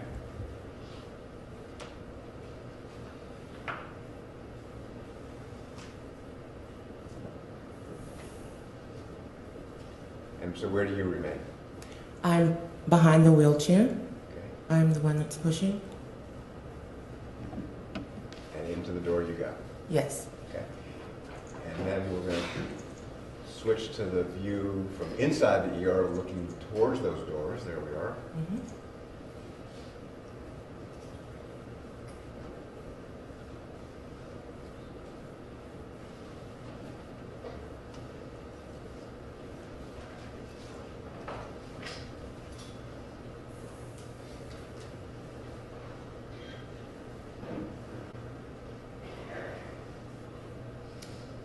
And now you're coming in, correct? Correct? You're still pushing the wheelchair? Yes, I am.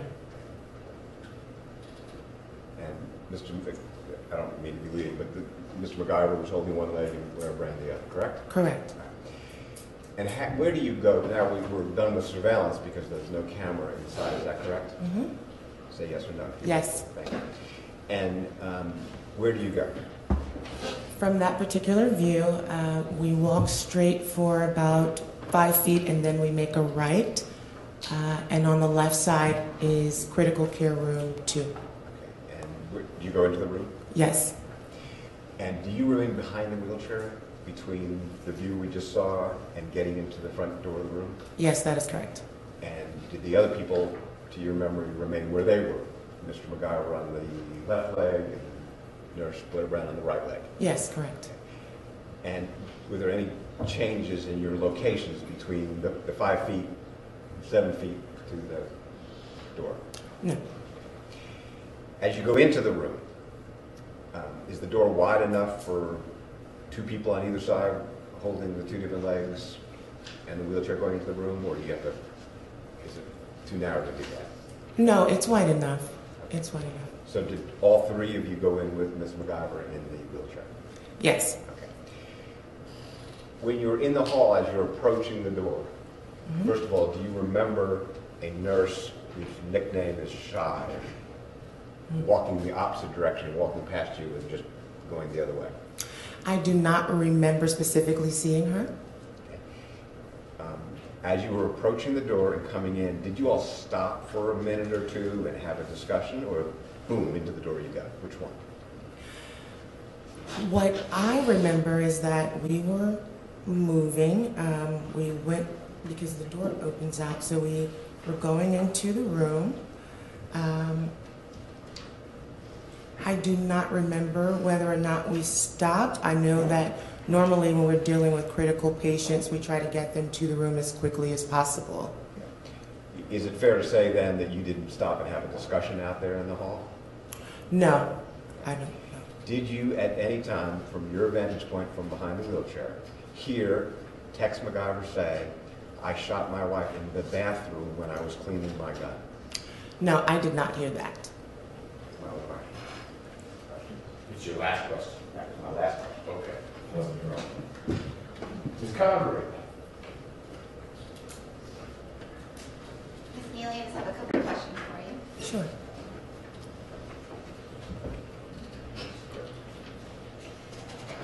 The sort of environment surrounding that room that Mr. Samuel talked to you about, describe it for the jurors. What is it like that night when you are bringing Ms. McIver into the trauma room? At that particular time, Blair had already radioed GSW, an acronym for gunshot wound. I do remember people moving in the hallway. I don't know exactly who. The only person that I know I specifically saw, because I purposely looked towards this person, was the charge nurse. And I looked that way because her desk was right in my view, and I looked that way to make sure she heard the call for critical care. You know, GSW, I made, you know. Right, and is it fair to say that the charge nurse has a pretty important role as you guys are bringing somebody into the trauma room? Yes. And once you actually get inside the room, are there, in the few seconds after you enter the room, fair to say that the room gets pretty busy? Yes, Life-saving efforts going on inside. exactly. As you're coming into the hospital after what we just saw in the video clip, what is your primary focus as you enter in that hospital room and eventually the trauma room? My primary focus is Mrs. Macgyver. I was focused on transporting her and getting her into the critical care room so that we could start working on her. You described to the jurors that Mr. Macgyver is actually holding Diane Macgyver's leg, or one of her legs. At any point, do you see him holding her hand? No, I do not remember that, no. After you come into the room and she's actually being placed onto the gurney itself inside the room, is he holding her hand then? No. At some point, do you notice the defendant actually leave back outside of the room? Yes. And do you notice where he goes after that? No. The next time you encounter the defendant is when? The next time I encountered him,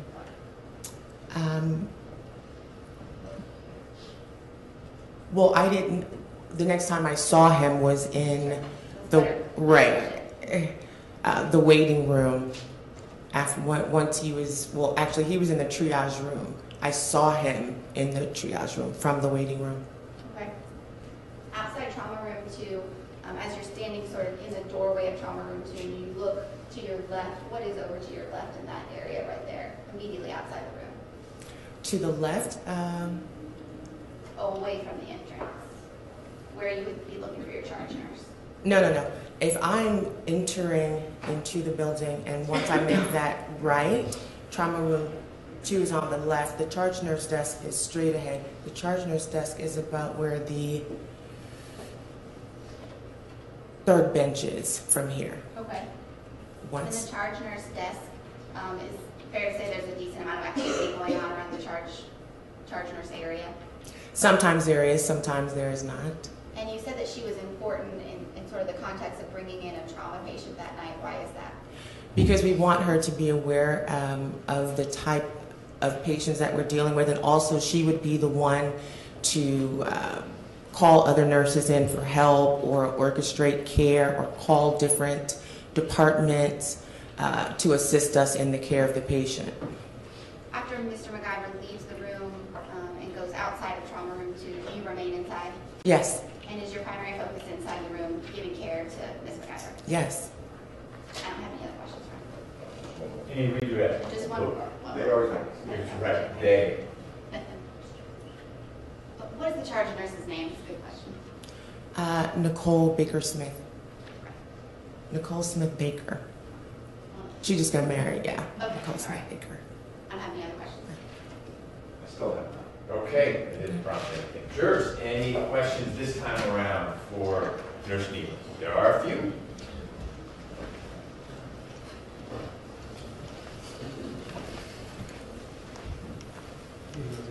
Thank you, sir.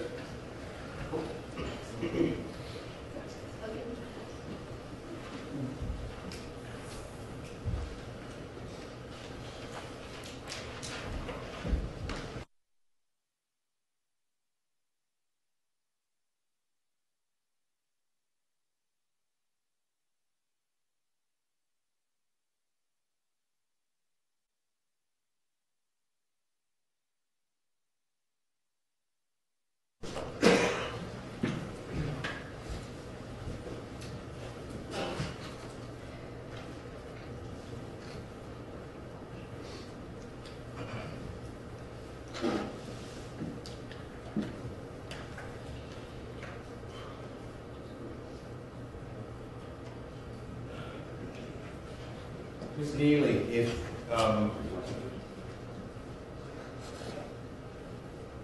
if you or your team had been alerted that there was a potential gunshot wound victim waiting outside in the roundabout, is there a reason why you or your team didn't bring a gurney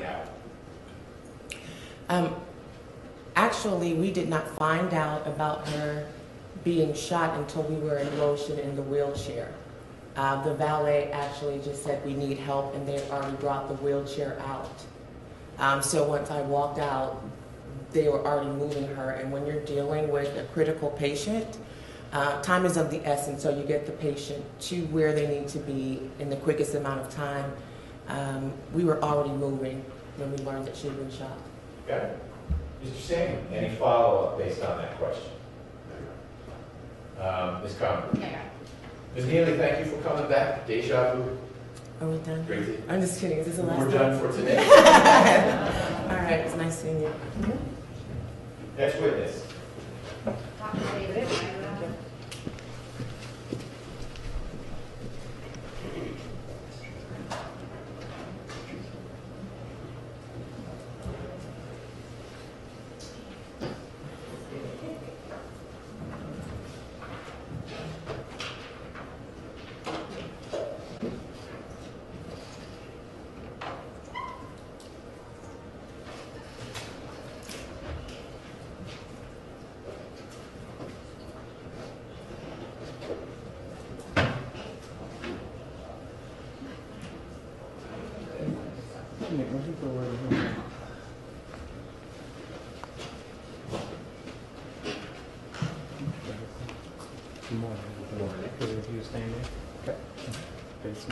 Raise your right hand.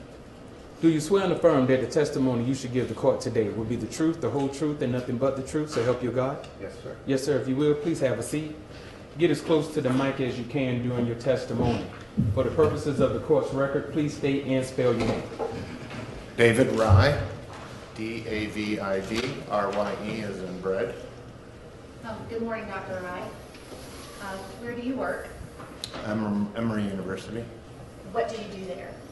I am faculty and a clinician scientist that studies mechanisms of sleep in animals and humans. What's your title? Professor of neurology. Okay. Do you have, so you're a medical doctor? Yes. All right. What's your educational background that enables you to be a medical doctor? I graduated medical school from the University of Chicago in, geez, now it's a long time, 88, I think, and did an internship and residency in medicine and neurology in Chicago, and then became board certified. Do you have a PhD? I do as well, as an MD. What's your PhD in? Neuroscience. Okay. And when you you said you were an intern? I was an intern in Chicago, yes. Okay. And then were you a resident after you were an intern? Yes. All right. And what was your residency in? My residency was in neurology, and I was chief resident at the University of Chicago my last year there in 91, 92. What is neurology? It's a study, a subspecialty of medicine looking at normal and abnormal function of the brain. Has your medical career always been focused generally on neurology? Generally, in terms of the structure and function of the brain and how it contributes to human behavior and animal behaviors with related to sleep and sleep medicine is my primary focus. How long has sleep and sleep medicine been the primary focus of your practice? Clinical practice since I came to Emory in 92. I mean, sleep medicine has evolved as a subspecialty.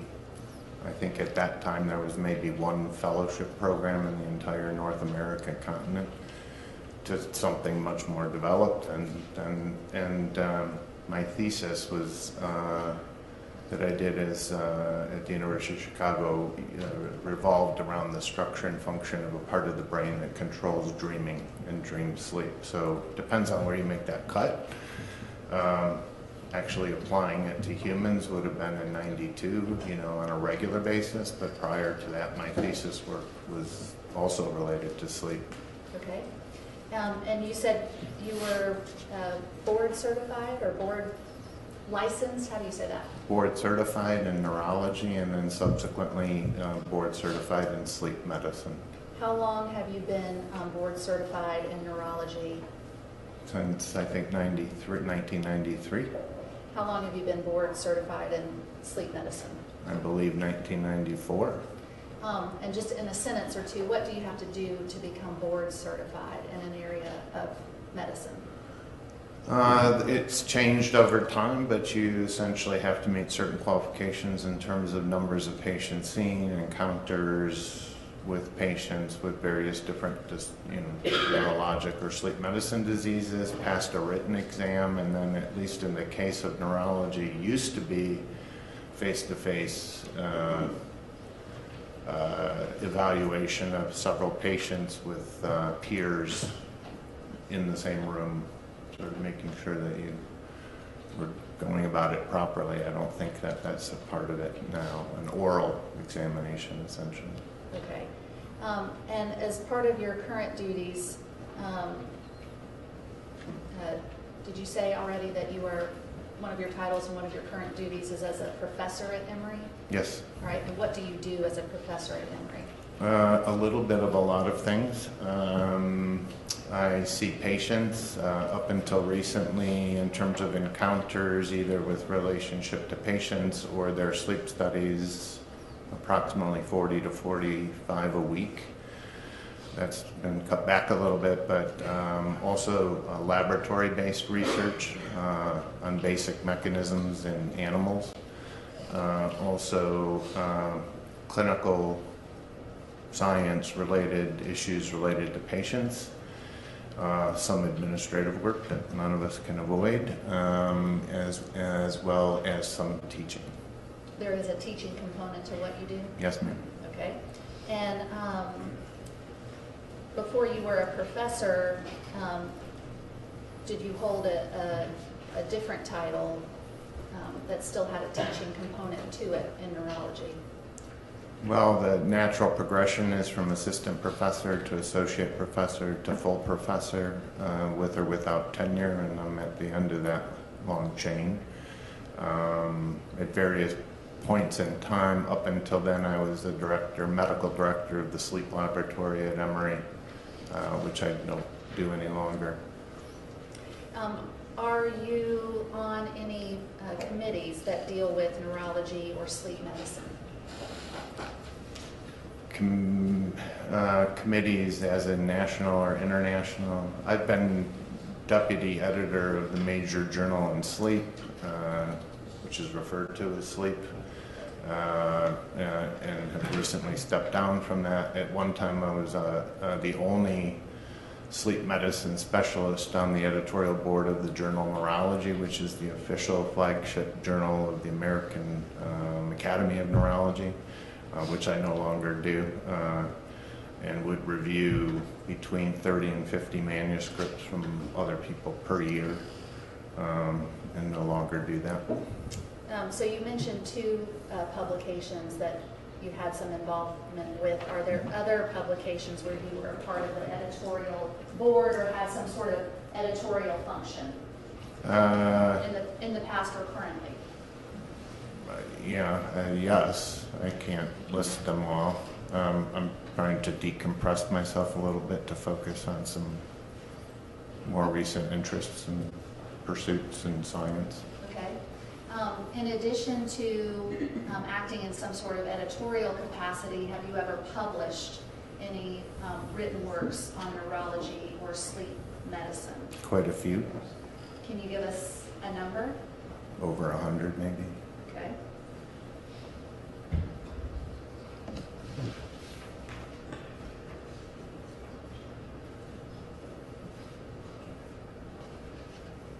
Have you received any awards or honors related to your work in neurology or sleep medicine?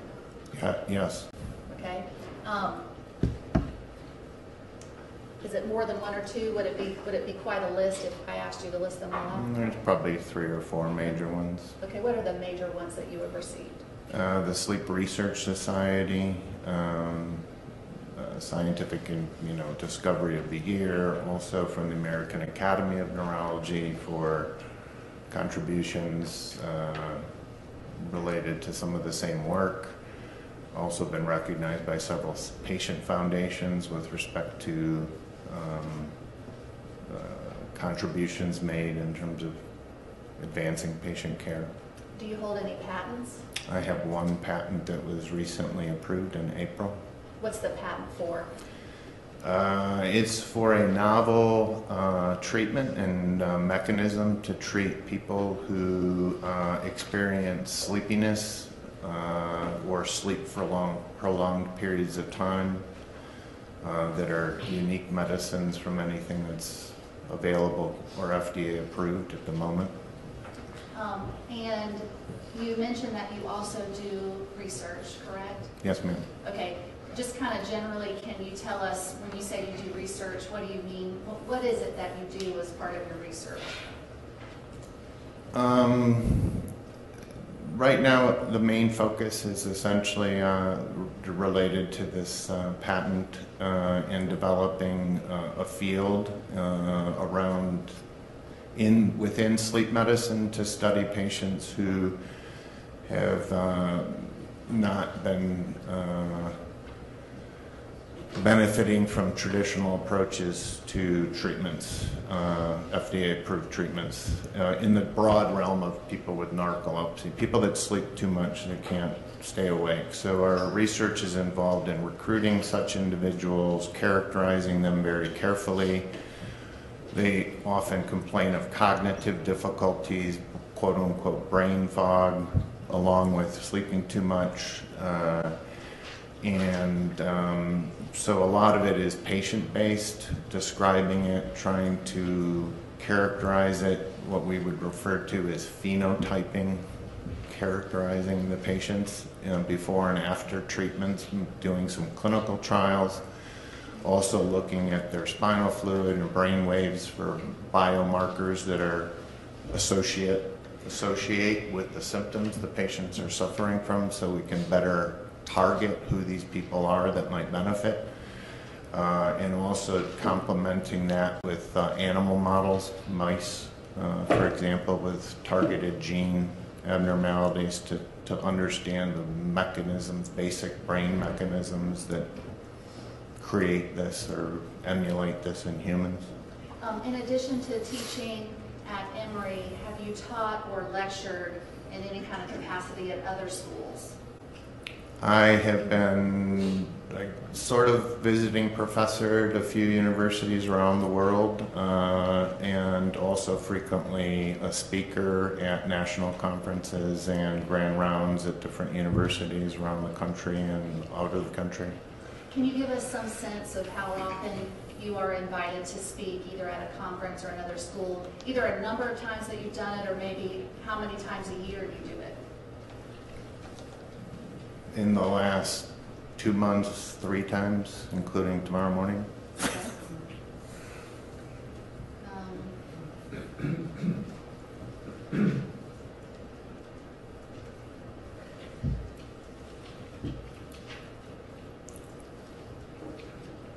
So you told us that you have been studying neurology and sleep medicine since the early 90s? Late 80s, early 90s. Okay. Has your practice ever had any other focus in any other area of specialty outside of neurology and sleep medicine? Well, I think to emphasize part of it is, sleep medicine is essentially an outpatient specialty. So you see patients in an outpatient setting, not necessarily in a hospital in an acute setting. For many years, given that I was a neurologist in the organization at Emory in terms of workload, I did, was a neurologist in the hospital and emergency room, for example. So I've seen patients in the acute setting up until about 3 or 4 or 5 years ago when the sort of organization changed. So a lot of face-to-face interactions with people in hospitals, intensive care units, emergency rooms. In the practice of neurology, we don't usually see patients with acute sleep disorders in the inpatient service of a hospital. Okay. But many times they have sleep abnormalities. Okay. Your Honor, at this time I'd like to tender Dr. Rye as an expert in the fields of neurology and sleep medicine.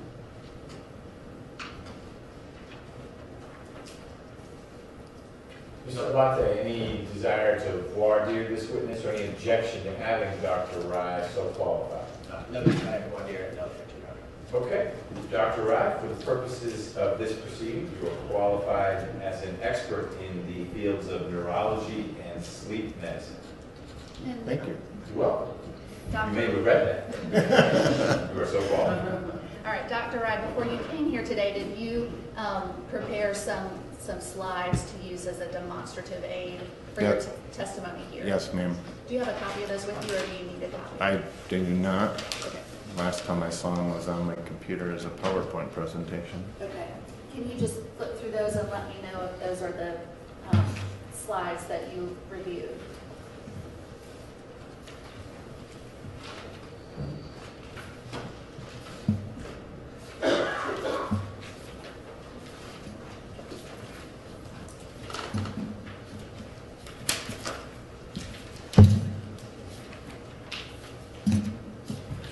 Yes, ma'am. It looks like all of them complete. Okay. Your Honor, I would like to use, and I'll mark it later and tender it for purposes of the record, but I'd like to use this demonstrative aid, these slides with this witness, and I previously provided a copy to the state. Would this end up being defense exhibit 17? Yes, Your Honor. Okay. Mr. Abate, any objection to defense 17 being used as a demonstrative aid? Not at this time. Okay. You may proceed. Your Honor, I will say, and I've informed the state about this, the slides I'm going to present to the jury have the same content. The color and the design of the slide is different to make it more viewable on the screen, but the content's the same. Okay.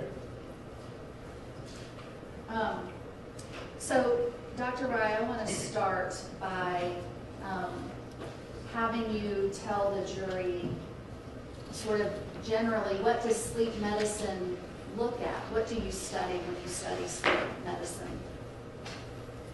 I think it's important to realize that as a clinician practicing sleep medicine, the main issue is who accesses you. And again, as I commented on previously, usually in the clinic, in the outpatient clinic, and has a symptom that they relate or that their other physician has suggested to them relates to sleep or a problem with sleep. It is multidisciplinary. There are many facets and aspects to sleep medicine and how it affects different organ systems or interacts with different organ systems. Primarily my interest is in the brain. Okay. And what are sleep disorders? Medical disorders. This is now a medical subspecialty recognized by the American Board of Medical Subspecialties. And sleep disorders are sort of occur across different categories.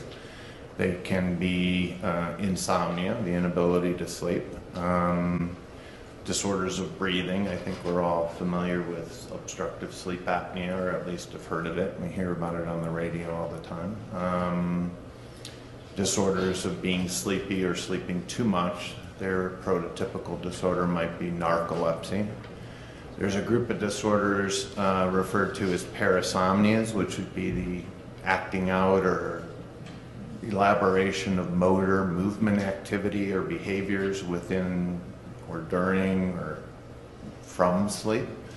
And there are sleep-related movement disorders, for example, restless leg syndrome, which I've studied extensively as well. So those are broad classification. Can sleep disorders have an impact on a person's well-being while they are awake? That is true. Okay. What are some of the reasons why, what are some of the impacts that having a sleep disorder may have on somebody when they're awake? They can experience sleepiness or have difficulties waking up first thing in the morning. They can have fatigue, and that can be either physical fatigue, mental fatigue. Fatigue's a difficult construct to get your head around. Excessive daytime sleepiness is a big one. Cognitive issues, focus, vigilance. Okay. So tell us about how a doctor can become specialized in sleep disorders and become board certified in sleep medicine. So recently, as I kind of referred to previously, the general area has sort of sought wider recognition as a subspecialty, and that has occurred in the last 10 years. And essentially, as I mentioned, there was only one fellowship program when I was entering the field. Now there are 40 or 50, and you essentially have to have training in a medical subspecialty, psychiatry, neurology, internal medicine, pulmonology, and become board certified in that specialty before doing additional work and clinical effort, and separately become board certified in sleep medicine. So you have a principal board, which is your subspecialty board, and then it's sort of icing on the cake is your sleep medicine specialty. Okay. Your principal board, if your principal board is not pulmonology, neurology, psychiatry, internal medicine, or the other one I can't pronounce that starts with Otolaryngology. If you don't have one of those primary boards, can you get board certified in sleep medicine currently? Not currently. Was it different at some point? In the past, there were psychologists that were important in starting the field or initiating the field, as well as we actually had one of the few nurse practitioners here at Emory that was board certified in sleep medicine. Okay. Is it fair to say that the field of sleep medicine is growing or changing in some way? Well, it's taken off quite a bit while I've been involved in participating in it. I think it's getting a little, plateauish at the moment, but certainly it's grown quite a bit in the time I've been, from one fellowship program, for example, a specialty training program, from 1 up to 50, 60 within the United States. Okay. So you told us already about some of the sleep disorders. Are the sleep disorders categorized in some way? Yeah, so there's several additions, and I point out this is iterative as we learn more about sleep and disorders of sleep, and every so often there's now the 3rd edition of the International Classification of Sleep Disorders, which is one past the 2nd edition and the 1st edition, which have been around for about 15, 20 years. And you get task forces or consensus committees together to sort of look at new information that's been published or new experiences, and essentially try to codify or place different disorders into different classifications. Generally, there's different motivations behind doing that, and sometimes they're clear and sometimes not so clear in terms of usability to the clinician, as opposed to having very strict definitions, for example, that would create homogeneous subgroups that would be ideal if you were doing, say, a clinical trial on a medicine. You don't want a lot of variability in those sorts of studies, so you adhere to very strict criteria, as opposed to sometimes just the theme of the taxonomy or categorization of a disorder gives it much more latitude. For example, the recent DSM-5 for psychiatric disorders, I think, is a great example of that, and has been fairly controversial in terms of medicine and specialties looking at it, because it's more made for the clinician and less reliant upon objective findings. All right, so let me ask you about one of the categories of sleep disorders specifically. Is parasomnia, is that a category of sleep disorder? Yes, ma'am. Okay, so tell us about what parasomnias are. Will be unusual behavior within the context of sleep or arising from sleep, acting out. That could be ones I think that folks would be familiar with would be sleepwalking. Another, and we can parse words about if you have seizures, epileptic seizures within your sleep, you could either sort of say specifically those are epileptic seizures, or they're a behavior that occurs within sleep. They're due to a specific issue, which is an epileptic focus in the brain. Sleep talking, acting out one's dreams, also known as REM sleep behavior disorder, is something that can happen where people are acting out. Okay, and we'll come Moving. back to that one. And confusional arousals? Confusional arousals also. Okay.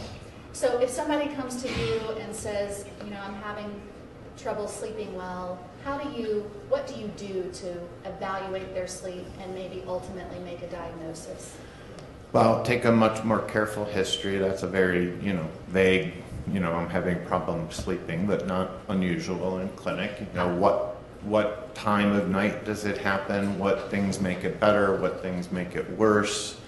How do you do that? How do you take a detailed history? Carefully. Well, I mean, are you asking them to fill out a questionnaire? Is it an interview? How's that process done? I tend to like to give patients questionnaires because that's constant to make sure we get the same sort of information from everybody, and then I have a frame of reference for comparison, comparing them to a larger pool, either statistically or just sort of to remind myself. But then taking a history, I think, is really critical. I think it's a lost specialty that neurology, I think, has a long tradition in, taking a good history, performing a physical exam, performing a neurological examination, which I think is unique and, again, starting to become a lost specialty. Why do you take a physical exam? What are you looking for? Physical exam, for example, if you're interested in patients that have an upper airway problem, large tongue, jowly neck, things that may make them, physical attributes that may make it more likely for the upper airway to collapse and cause sleep apnea, that's one example. Neurologically, I spend a lot more time on the neurological examination. People can have deficits or brain injuries that may have gone unnoticed, or certain characteristics that are subtle, otherwise subtle if you don't look for them, that are associated with various sleep disorders. So depending on what the complaint is, I might do a mini-mental examination and do what the Montreal, cognitive assessment that we heard our recent president had when he was undergoing his exam, was all the buzz, right? MoCA. He's getting his MoCA. So you might do a MoCA, do blood pressures, examine the motor system, movement, dexterity of movement, coordination of movement, balance, extraocular eye movements, the visual systems, 2/3 of what our brain is designed to do, so that is oftentimes revealing. The sensations and your ability to sense various things in the periphery. So it's all an attempt to understand across the scope of the brain and the spinal cord and the peripheral nerves, is there an injury or some aspect that may be or may not be related to the patient's complaint with respect to sleep. Do you watch the patient sleep in some way? Once we get past the outpatient examination and evaluation, if we can, if it's indicated, we will order and perform what's called polysomnography, where the patients are brought into the sleep laboratory and different electrodes or sensing technology is put on various parts of their anatomy, not needles, just nice things, so don't get afraid.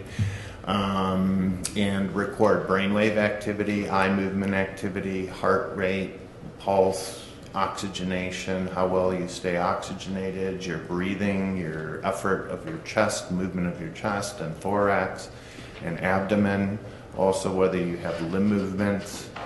And in many instances, there's an infrared camera, so it's all videoed, so you can sort of associate what you see with behaviors or lack of behavior.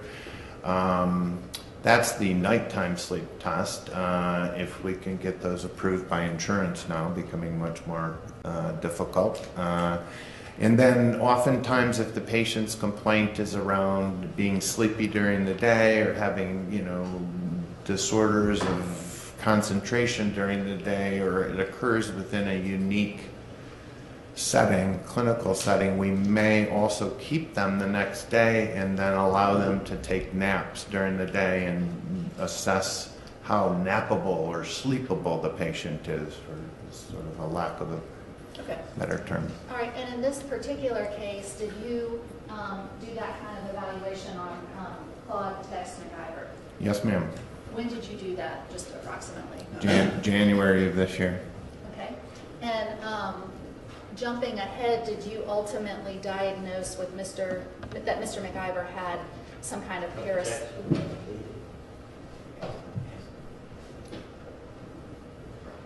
It's okay. It's, I guess, hard for you to get counsel from your team when we all get counsel. There's nothing wrong with filling in, not filling in, trying to help out, but the objection was leading. Do you want to rephrase it? Do you think it wasn't leading? I know you hadn't finished the question. I can rephrase it. Did you ultimately make a diagnosis about Mr. McIver? Yes, ma'am. Okay, what was your diagnosis? REM sleep behavior disorder. Okay. So let's talk about, and in making your diagnosis, did you give Mr. McIver the questionnaire? Had him complete some questionnaires, yes. Did you do any kind of physical examination? I did a fairly extensive physical examination and neurological examination. And did you do the polysomnography? We completed polysomnography. And also, did you do anything else, any other kind of? We kept him the next day and did what's called a multiple sleep latency test to look at his sleepability.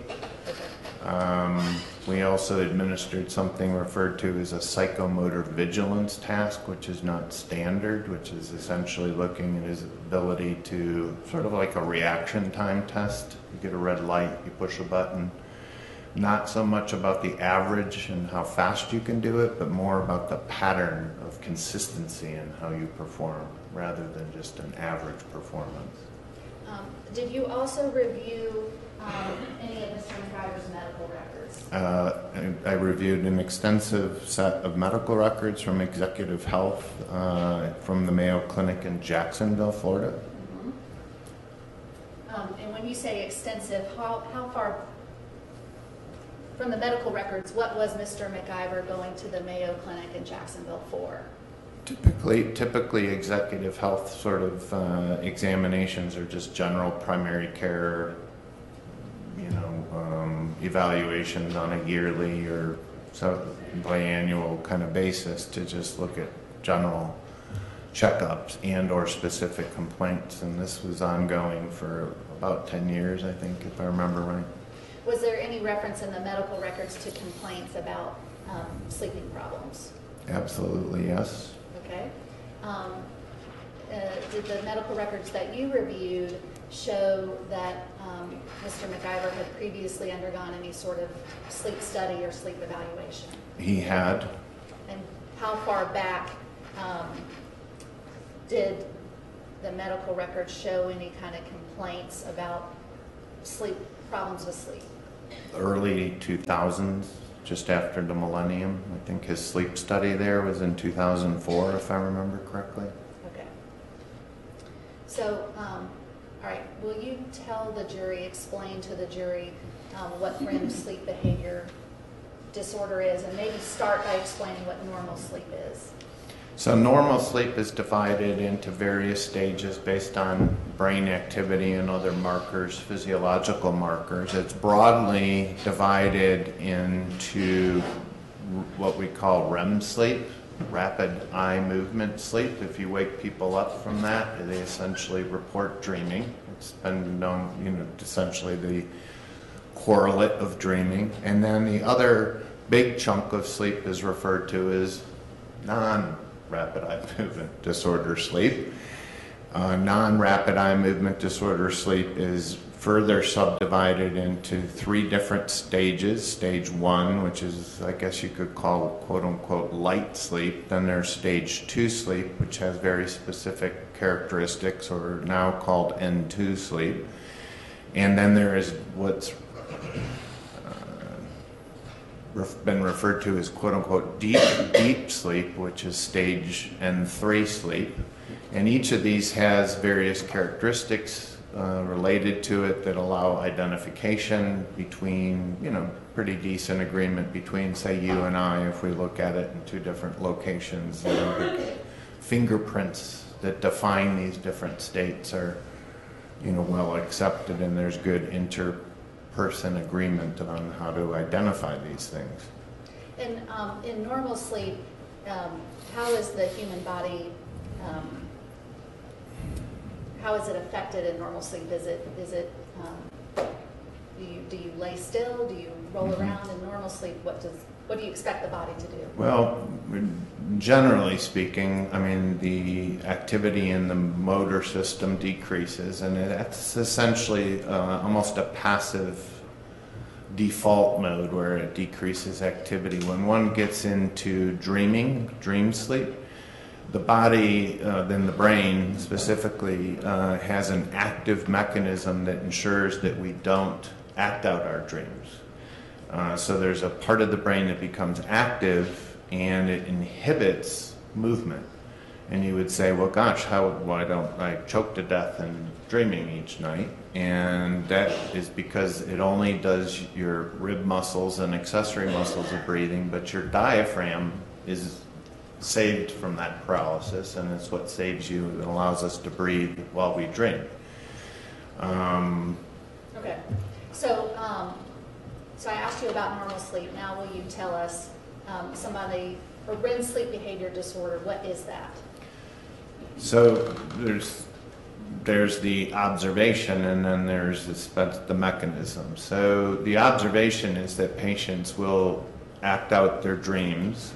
These are usually emotionally laden. Oftentimes there's some emotion, or that you're being chased, or there's some danger, and essentially you will act out your dream. Oftentimes when people arouse from these, they don't arouse quickly and become conscious quickly. They frequently have amnesia for this. It's usually a bed partner that tells you that they're either from the talking or the types of movement, that the movement seems semi-purposeful, as if it was directed or within the context of the dream mentation, if the patient is woken up and asked specifically about it. If it is allowed to kind of go to its fruition, patients may oftentimes not recall, they can remember a dream, but they can't give you details about specifically what. More than half the patients can't really give you the details of the dream content. Okay. And so when you say acting out the dreams, or maybe physically, how does that manifest in someone who has, is it paraphrased as, or referred to as RBD? Yes. Okay. So how would someone manifest a symptom of RBD? Well, it's on a continuum. Often when we lecture the students, and I think people can maybe relate to the fact that if they have a pet dog, for example, you'll see the dog maybe twitching in its sleep. That's sort of subclinical REM behavior disorder, but on a continuum it can sort of escalate into full-blown movements and and they can be self-injurious, or they can be induce injury to a bed partner. And you were waving your arms, but that's not going to be captured by the court reporters. So can you, in words, kind of describe what somebody's limbs? Well, they can hurt themselves. Their limbs can move, off the bed. They can fall out of the bed. They can hurt themselves that way. I didn't bring any pictures of people, bed partners that have gotten black eyes, broken bones. We've had patients break bones and from this, from falling out of bed or slugging a bed rails. And there's a sort of a whole range. It's become sort of a interesting field to go at in terms of what the content of the dreams is. For example, there's an expert in the world in France who frequently at meetings will show pictures of videos of her patient who is a former soccer player for the French national team kicking soccer balls in his sleep and sort of talking about scoring a goal and raising his arms up and cheering within his dreams. Okay. If somebody has RBD, does that mean that every time they go to sleep that they will act out their dreams? No. Can you say somebody who has RBD, how often will they act out their dreams? I don't know if that's been categorized anywhere in a large series of people. Okay. And people who have RBD, do they all exhibit the same kind of movements during the night, or does it differ by individual? Differs by individual, differs by the content of the dream. It can differ in terms of which muscles are involved and whether that's related to the dream content or something independent. Okay. Can't say. All right. Is RBD and somebody acting out their dreams, is that associated with a particular part of the sleep cycle? It specifically associates with rapid eye movement sleep or dream sleep. Okay. That's the name. Okay. REM behavior disorder. Right? All right. And the way that humans sleep, does it change with age? Yes. How does it change? Sleep in general becomes more fragmented. So we were talking before about just moving or rolling over or waking up for short periods of time within the night. Dream sleep tends to become less as we get older. Stage 3 sleep, which is deep sleep, can disappear in men, for example, at the age of 50 or 60, so that you don't see it. It sort of persists longer in women. Deep sleep, stage N3 sleep. So there are changes over the life cycle. One of my colleagues at Emory is an expert on this. So if you have less REM sleep as you get older, does that mean that someone with RBD, that the effects will lessen as they get older? I don't think that's necessarily, necessarily follows. Okay.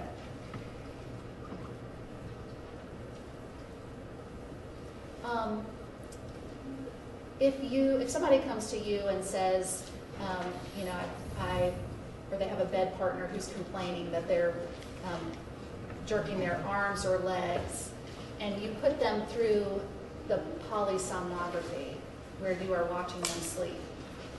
If you don't see any evidence of them jerking their arms or legs, how does that impact a diagnosis of RBD? Not much. Again, Why do you say that? Well, human behavior is complex. Behaviors don't occur in any predictable fashion on a night-to-night basis or within a night basis necessarily. So a lot of what people do for this disorder or other disorders of sleep that I kind of intimated before was try to find surrogate proxy, a proxy marker, a biomarker, some other marker that's specific to the clinical complaint and disorder of the patient that allows you with greater sensitivity and specificity to render a diagnosis if you just don't happen to capture that Kodak moment in your sleep laboratory. So in this case, you told us that Mr. McIver underwent the polysomnography, right? Yes, ma'am. So you have a video of him sleeping in your lab, correct? Yep, yes. Okay. Let me back up and ask, can where someone is falling asleep and their familiarity with that area, can that impact their sleep? Can that impact their sleep? It can in some people. There's a factor known as the first night sleep lab effect, for example. What is that? If you're doing you're in an unfamiliar environment, you don't know the bed, somebody's watching you, you know, all the sort of non-usual, habitual environment for sleeping, you know, can generally associated with more problems falling asleep, more likelihood of waking up for short little periods during the sleep period. So when people do clinical trials of medications, for example, they'll frequently do 2 nights in a row and throw the first night out, essentially. And that's sort of the first night effect, because they don't want that. That's not necessarily clean. Okay. And how many nights did you study Mr. McIver in the lab? 1 night. Okay. So do you have a video of him asleep in the lab? Not with me. No, but was one made? Yes, ma'am. And did you review that video? Yes. Okay. And in that video, did you see Mr. McIver jerking his arms or legs? Not that I was convinced was related to a dream content. Okay. So why is your opinion that he has RBD if you didn't see it on the video from the sleep lab? Well, there's 2 reasons. Well, 3. One, you still have to exercise clinical judgment, and that relates to how good is the history. Is it either from the patient or from someone else? Number 2 is he did have a previous study that was done at Mayo Clinic Jacksonville in 2004, which did specifically comment about his moving his arms and legs in a sort of large amplitude movements while he was dreaming in the sleep lab in Jacksonville. So that's 2. 3 is because we've actually studied this, my colleagues and I at Emory. We have come up, and other people as well have recognized that. It hasn't sort of made it into criteria at the moment, but it's headed that direction, is that there are proxy measures that are very highly sensitive and specific for REM behavior disorder. So the little twitching I was referring to before that doesn't really become an overt behavior that's visible by video, little tiny twitches of the muscle, we can distinguish patients with that we have studied with idiopathic REM behavior disorder versus age-matched controls, and it's very good at discriminating them. And there's a reason to do that, but you didn't ask me that question. We'll come back to that. Don't worry, I promise you will come. Yeah, we will come back to that. Did you finish your answer? Yes, ma'am. Okay. All right. So I want to ask you about the age-matched biomarkers. Mm-hmm. Let's break that down just a little bit. Mm-hmm. So you told us before that part of the polysomnography is hooking up electrodes to somebody's various points of their body. Yes. Right? Okay. So did you put any electrodes on Mr. McIver's arms, hands, legs, his extremities? Yeah, traditionally the sleep laboratory will only put them on your shin, what the muscle is called the anterior tibialis muscle.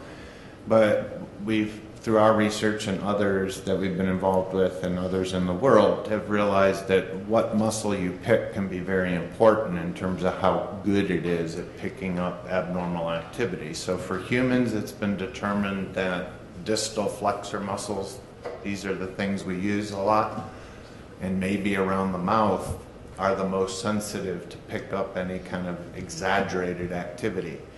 And it's very species dependent because we've studied mice, and lo and behold, the most sensitive is the little vibrissae underneath their underneath their base pads, because that's what they use mostly during the day.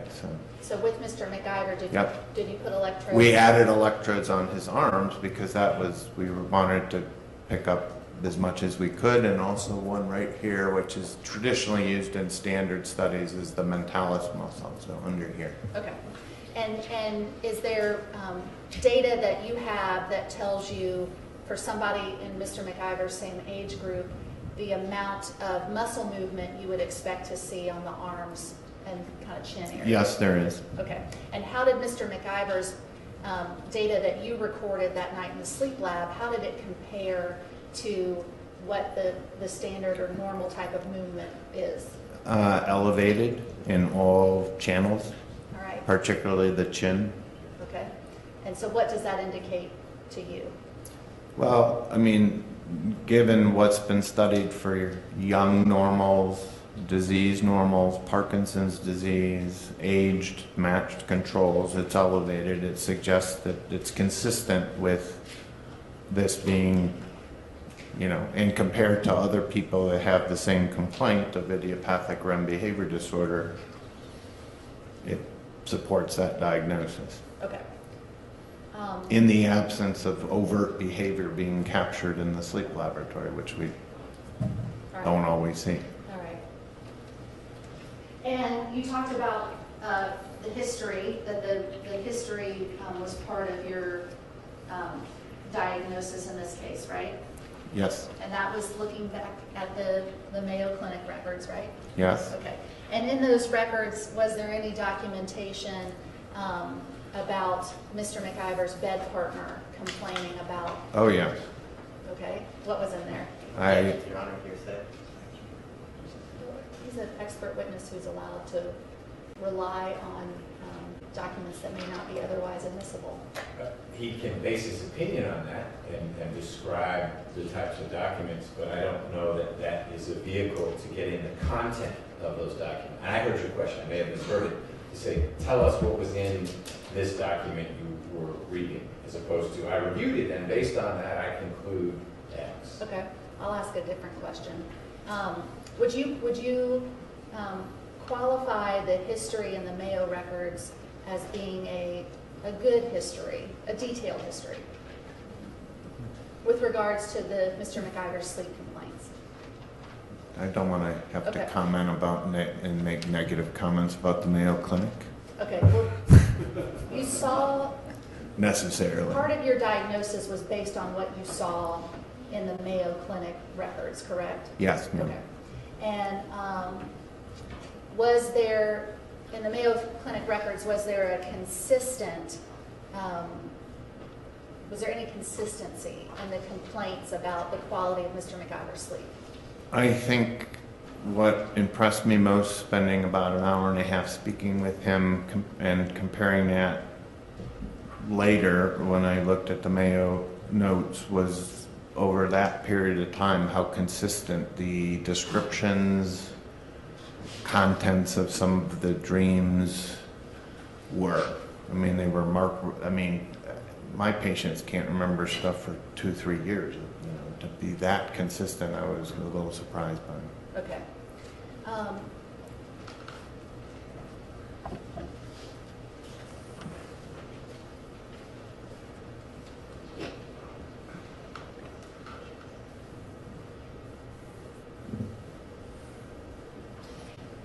When Mr. McIver was in your lab for the nighttime sleep observation, how quickly was he able to fall asleep that evening? 2 minutes. And is that normal or unusual? I think it's fast. Okay. Why do you say that? Well, having done thousands and tens of thousands of sleep studies over 25 years, anybody falling asleep in less than 5 minutes is, unless they have narcolepsy or something, they're extremely sleep deprived or have something else going on, is not very typical. Okay. Some people there's occasionally people fall asleep in 30 seconds, but 2 minutes for any of us is pretty quick to fall asleep in a strange environment. Okay. And then in the multiple sleep latency test, that's the one that looks at napping during the day, correct? Yes, ma'am. Okay. And how does that work? How many opportunities? So we do, to increase the chance or likelihood of getting a better sample, we do that 5 times at 2-hour intervals. So you might wake up, we might wake you up at 7:30 in the morning, and then at 9 o'clock the lights are turned off, you're in the bed, and you're asked to please rest and try to go to sleep. And you have basically 20 minutes to fall asleep. If you fall asleep, you're allowed to sleep for 15 minutes. You're woken up, wait 2 hours, you do it again. So you do that 5 times, and you can come up with an average. And there are norms that are published for that. It's traditionally a test used to diagnose a disorder called narcolepsy, Okay. which wasn't really on my mind, but Was Mr. McIver able to fall asleep during any of those napping opportunities? he fell asleep on 2 of the 5 nap opportunities. And one of those, well, how quickly did he fall asleep when he fell asleep? I think on average, I'd have to refer to the report that's in front of me if I can do that. You can do that. Just tell us what you're going to look at to refresh. This is just the report that was generated from his sleep study at Emory University that I interpreted. You're allowed to look at that to refresh your recollection. I don't have a button that's going to shock you, Pete. It's not that kind of experiment, but I appreciate you flagging that you're going to look at it. Going forward, if you need to look at something to refresh your recollection, just announce that. And if that's a problem for one of the attorneys, they'll let us know. I don't have problems with you going forward. So the average over the 5 naps was 15.9 minutes, which is nothing that's eye-popping, but when look at I'm sorry, the average of what? how fast it took to fall asleep. Okay. 5 times. Okay. So 3 of the naps he didn't fall asleep. So those are sort of given 20 minutes is sort of where you're at. So then the question is what happened on the other ones. And he fell asleep on the first nap of the day. So this would have been about an hour and a half after he woke up. And it took him 15 minutes to fall asleep. The one that was sort of stood out as an outlier was the 4th nap. So this would have been about 2 o'clock in the afternoon. Siesta time for us. Coffee, tea, he fell asleep in 5 minutes. And what was remarkable about that is not only did he fall asleep in 5 minutes, he fell directly into a dream. How do you know he fell directly into a dream? How do you know that? Dreams have very specific characteristics, some of which we already spoke about, and they're defined. One is the loss of muscle tone, usually. Eye movements that are characteristic. We don't move our eyes in another stage of sleep. The brainwave activity that's recorded from the scalp is very characteristic. And the agreement between observers for defining dream sleep versus non-dream sleep in an instance like that is very, very high, over 95%. So this is an... So when you say he fell directly into a dream, you're basing... I'm basing that on a physiological definition of what dream sleep was. He was not awoken and not asked, was he experiencing a dream at the time. Call that an assist from Mr. Harvey. How are you type? Is that something you were able to measure objectively, whether he was having a dream? Yes. Okay. So I interrupted you. You were saying it was unusual that he fell asleep within 5 minutes and directly into a dream? Directly into rapid eye movement sleep. We could get into a definition of what a dream is. I mean, does dream mean you have to have dream content to it? I don't want to go there. Okay. All right. And why is it unusual? Why did you say that was unusual? Well, we usually associate that with, we don't see it in, quote, normal controls very often, less than maybe 2% of the population. And if we see it, it's usually the first nap of the day or the second nap, because I think we all have the experience, so you can relate to it. The dream you remember is the 5 o'clock, 6 o'clock in the morning, because that's when we have most of our dreams. is very unusual to have it. If you look at the distribution over 24 hours of how the brain modulates when we're going to dream, the time probably least likely for a dream to occur is at 2 to 4 o'clock in the afternoon. Okay. The fact that Mr. McIver fell asleep within 2 minutes at night and that he fell asleep within 5 minutes on that napping opportunity, just those two facts alone, is that enough for you to diagnose him with narcolepsy or something like that? No. Okay, but does it have any kind of significance to you? It's just, I think people can fall asleep pretty quickly. I think that's part of what I said we're trying to study and understand better. Clinically, I don't think you would necessarily treat it, but it's always dependent on what the patient's complaining about. Okay. But it was unusual. I would say it is. All right. Do you have an opinion about how long Mr. McIver has had RBD? And I don't mean like a specific number of years, but is it something that he has, do you have an opinion as to? I think we can say with very good confidence, based on the evaluation and the sleep study from the Mayo Clinic in Jacksonville in 2004, that it's at least established since 2004. If you look at the history that's described in that report, it probably goes in, also consistent with what he told me when I took a history, it probably goes back 10, 15 years before that. And do you have an opinion about whether his RBD has progressed or changed in any way over time? I was trying to find that information. That's what we were referring to with the detailed aspects of the report. I do not get the sense that it was rapidly progressive. How about progressive in general?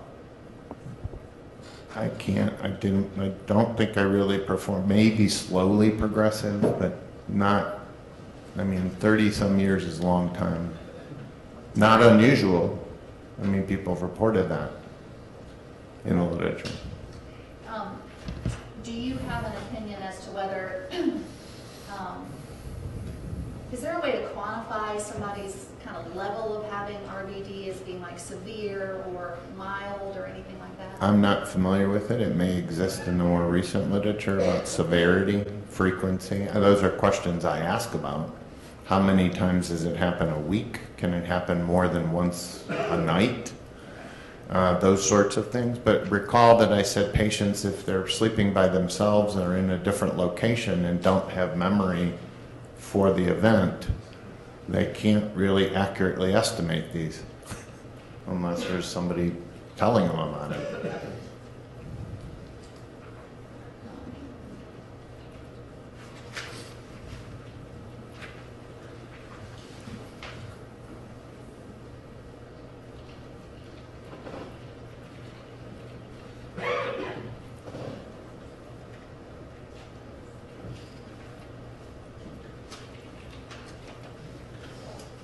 Do you have a copy of your report up there dated March? I do not, actually.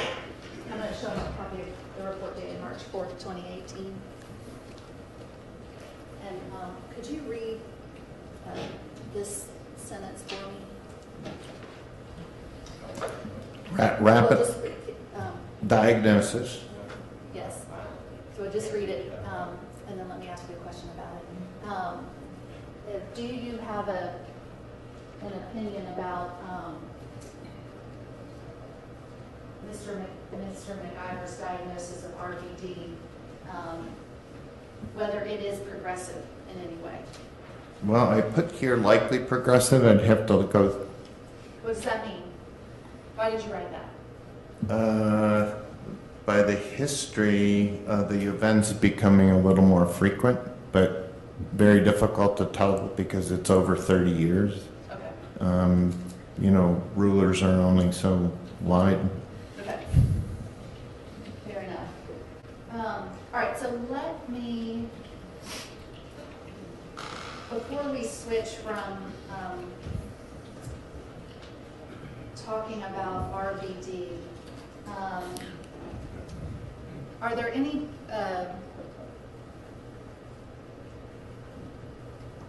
Well, you told us that in the polysomnography, you put electrodes on his arm, right? Yes. Okay, and are there parts of the body that are more likely to move when somebody is acting out their dream if they have RBD? Subjective testing. Do you feel like you've answered that before? Kinda, sorta. So could we just get clarification? Okay, give the other part of the kind of sort of. I think it's related to potentially to content. It's not been studied extensively, but in terms of the proxy measure in humans, distal flexors. What are distal flexors? Well, things that you can flex your wrist or flex your those sort of things. I mean, you wouldn't put electrodes on your thorax, on your chest, because you're not moving those much during the day, and they're not highly innervated muscles. Okay. So if you were trying to pick up REM behavior disorder, you wouldn't want to pick it up from this electrode. You'd want something much more sensitive. Again, the example of the mouse, whiskers. Okay, how about fingers? I don't think anybody's recorded fingers that I'm aware of. There one study that we sort of helped direct a little bit, studied I think 11 or 12 different muscle groups and came up with distal flexors in the hand and wrist. And is REM behavior disorder treatable? The symptom of acting out one's dreams is, and then the diagnosis of REM behavior disorder, I guess, to me, sort of relates to what you're treating. If it's just that complaint, there are some medicines that have been studied. In as much as the disorder may be telling us something else about brain function and other things that are ongoing in terms of neurodegenerative conditions, that's sort of another thing you could argue you might want to treat. Okay. So if somebody has RBD, is there some specific medicine that every person who has RBD, you can prescribe it to them to keep them from acting out their dreams?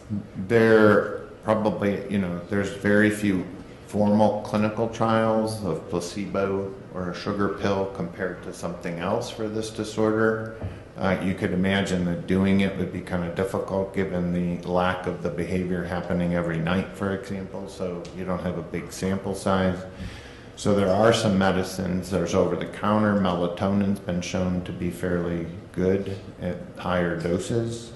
There's other medicines called clonazepam, which is sort of like Valium, that has been looked at, but not in a controlled fashion.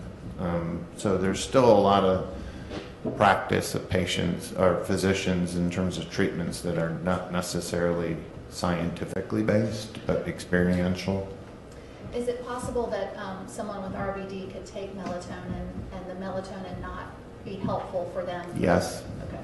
And same thing with the clonazepam? Yes. All right. Okay, so I would like to ask you to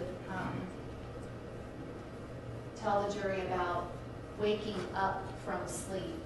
And when people wake up from sleep, how do we do it?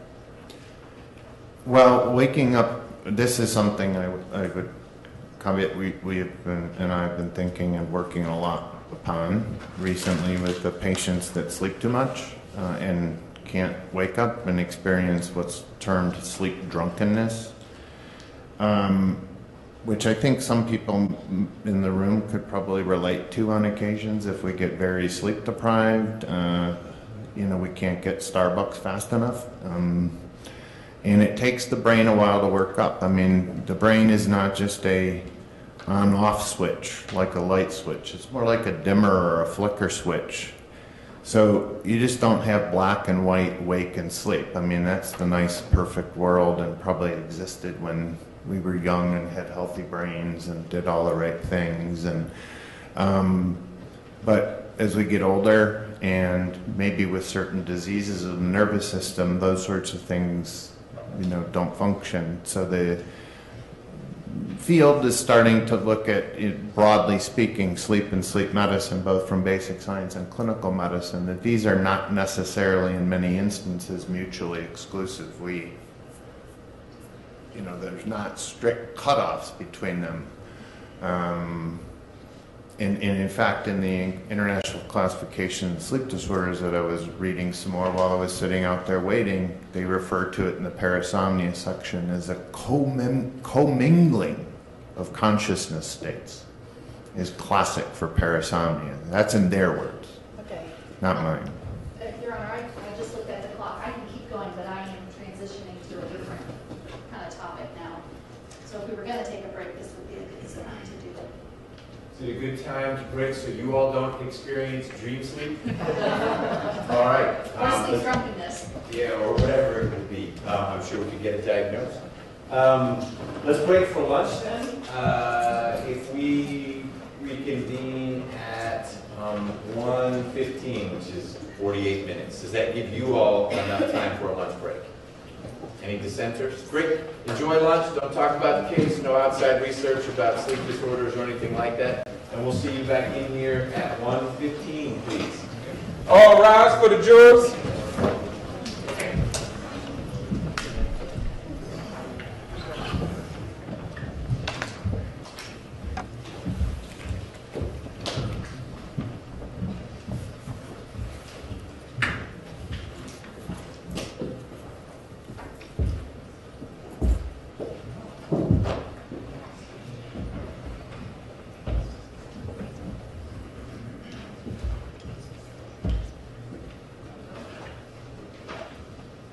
You all can be seated. Dr. Rye, we'll need you back here at 1:15 during the break. Please don't talk with anyone about your testimony.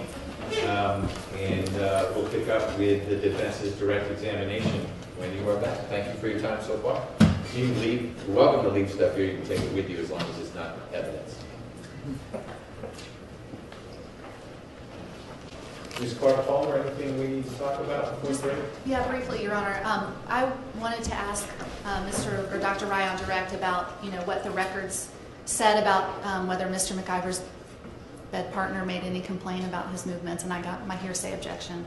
And I was remembering back that the Dean Driscoll, when he testified, and he had in his PowerPoint some excerpts from some emails that were not business records, but were emails that he had read, that he put the content of those emails in his PowerPoint.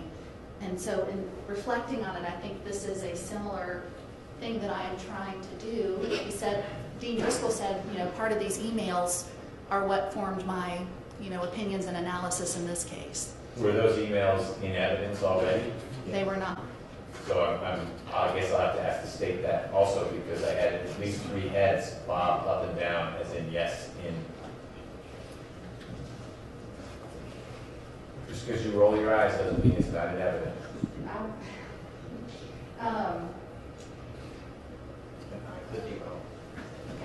Well, so maybe let me look at that at lunch.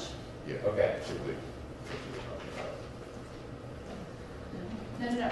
I'm so sorry. I'm talking about Dean Driscoll referencing the Silla emails that talked about when they were talking about it wasn't even, Mr. McIver wasn't involved. They were emails between Mackenzie Davenport and somebody else talking about, different numbers. It wasn't these emails with Mr. McIver.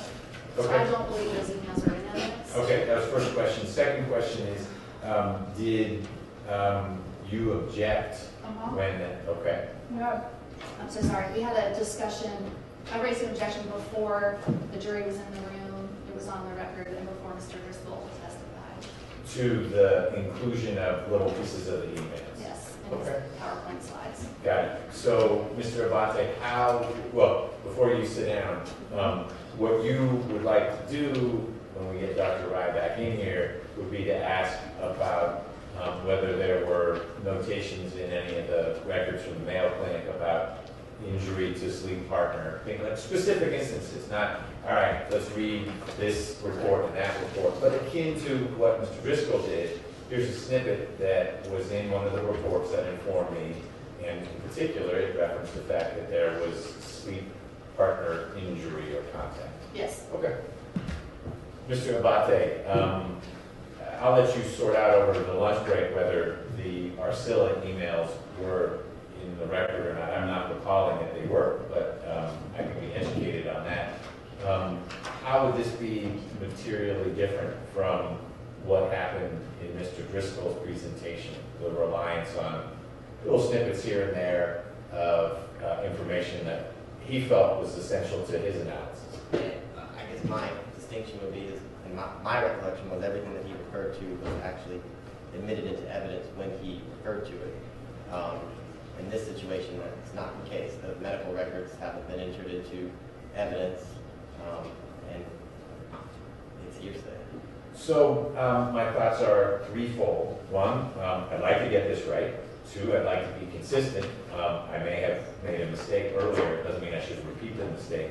But three, you guys are going to need to sort out whether it was in evidence or not.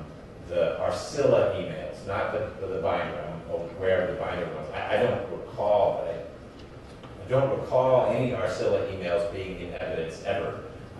But in particular, not before or during Mr. Driscoll's testimony.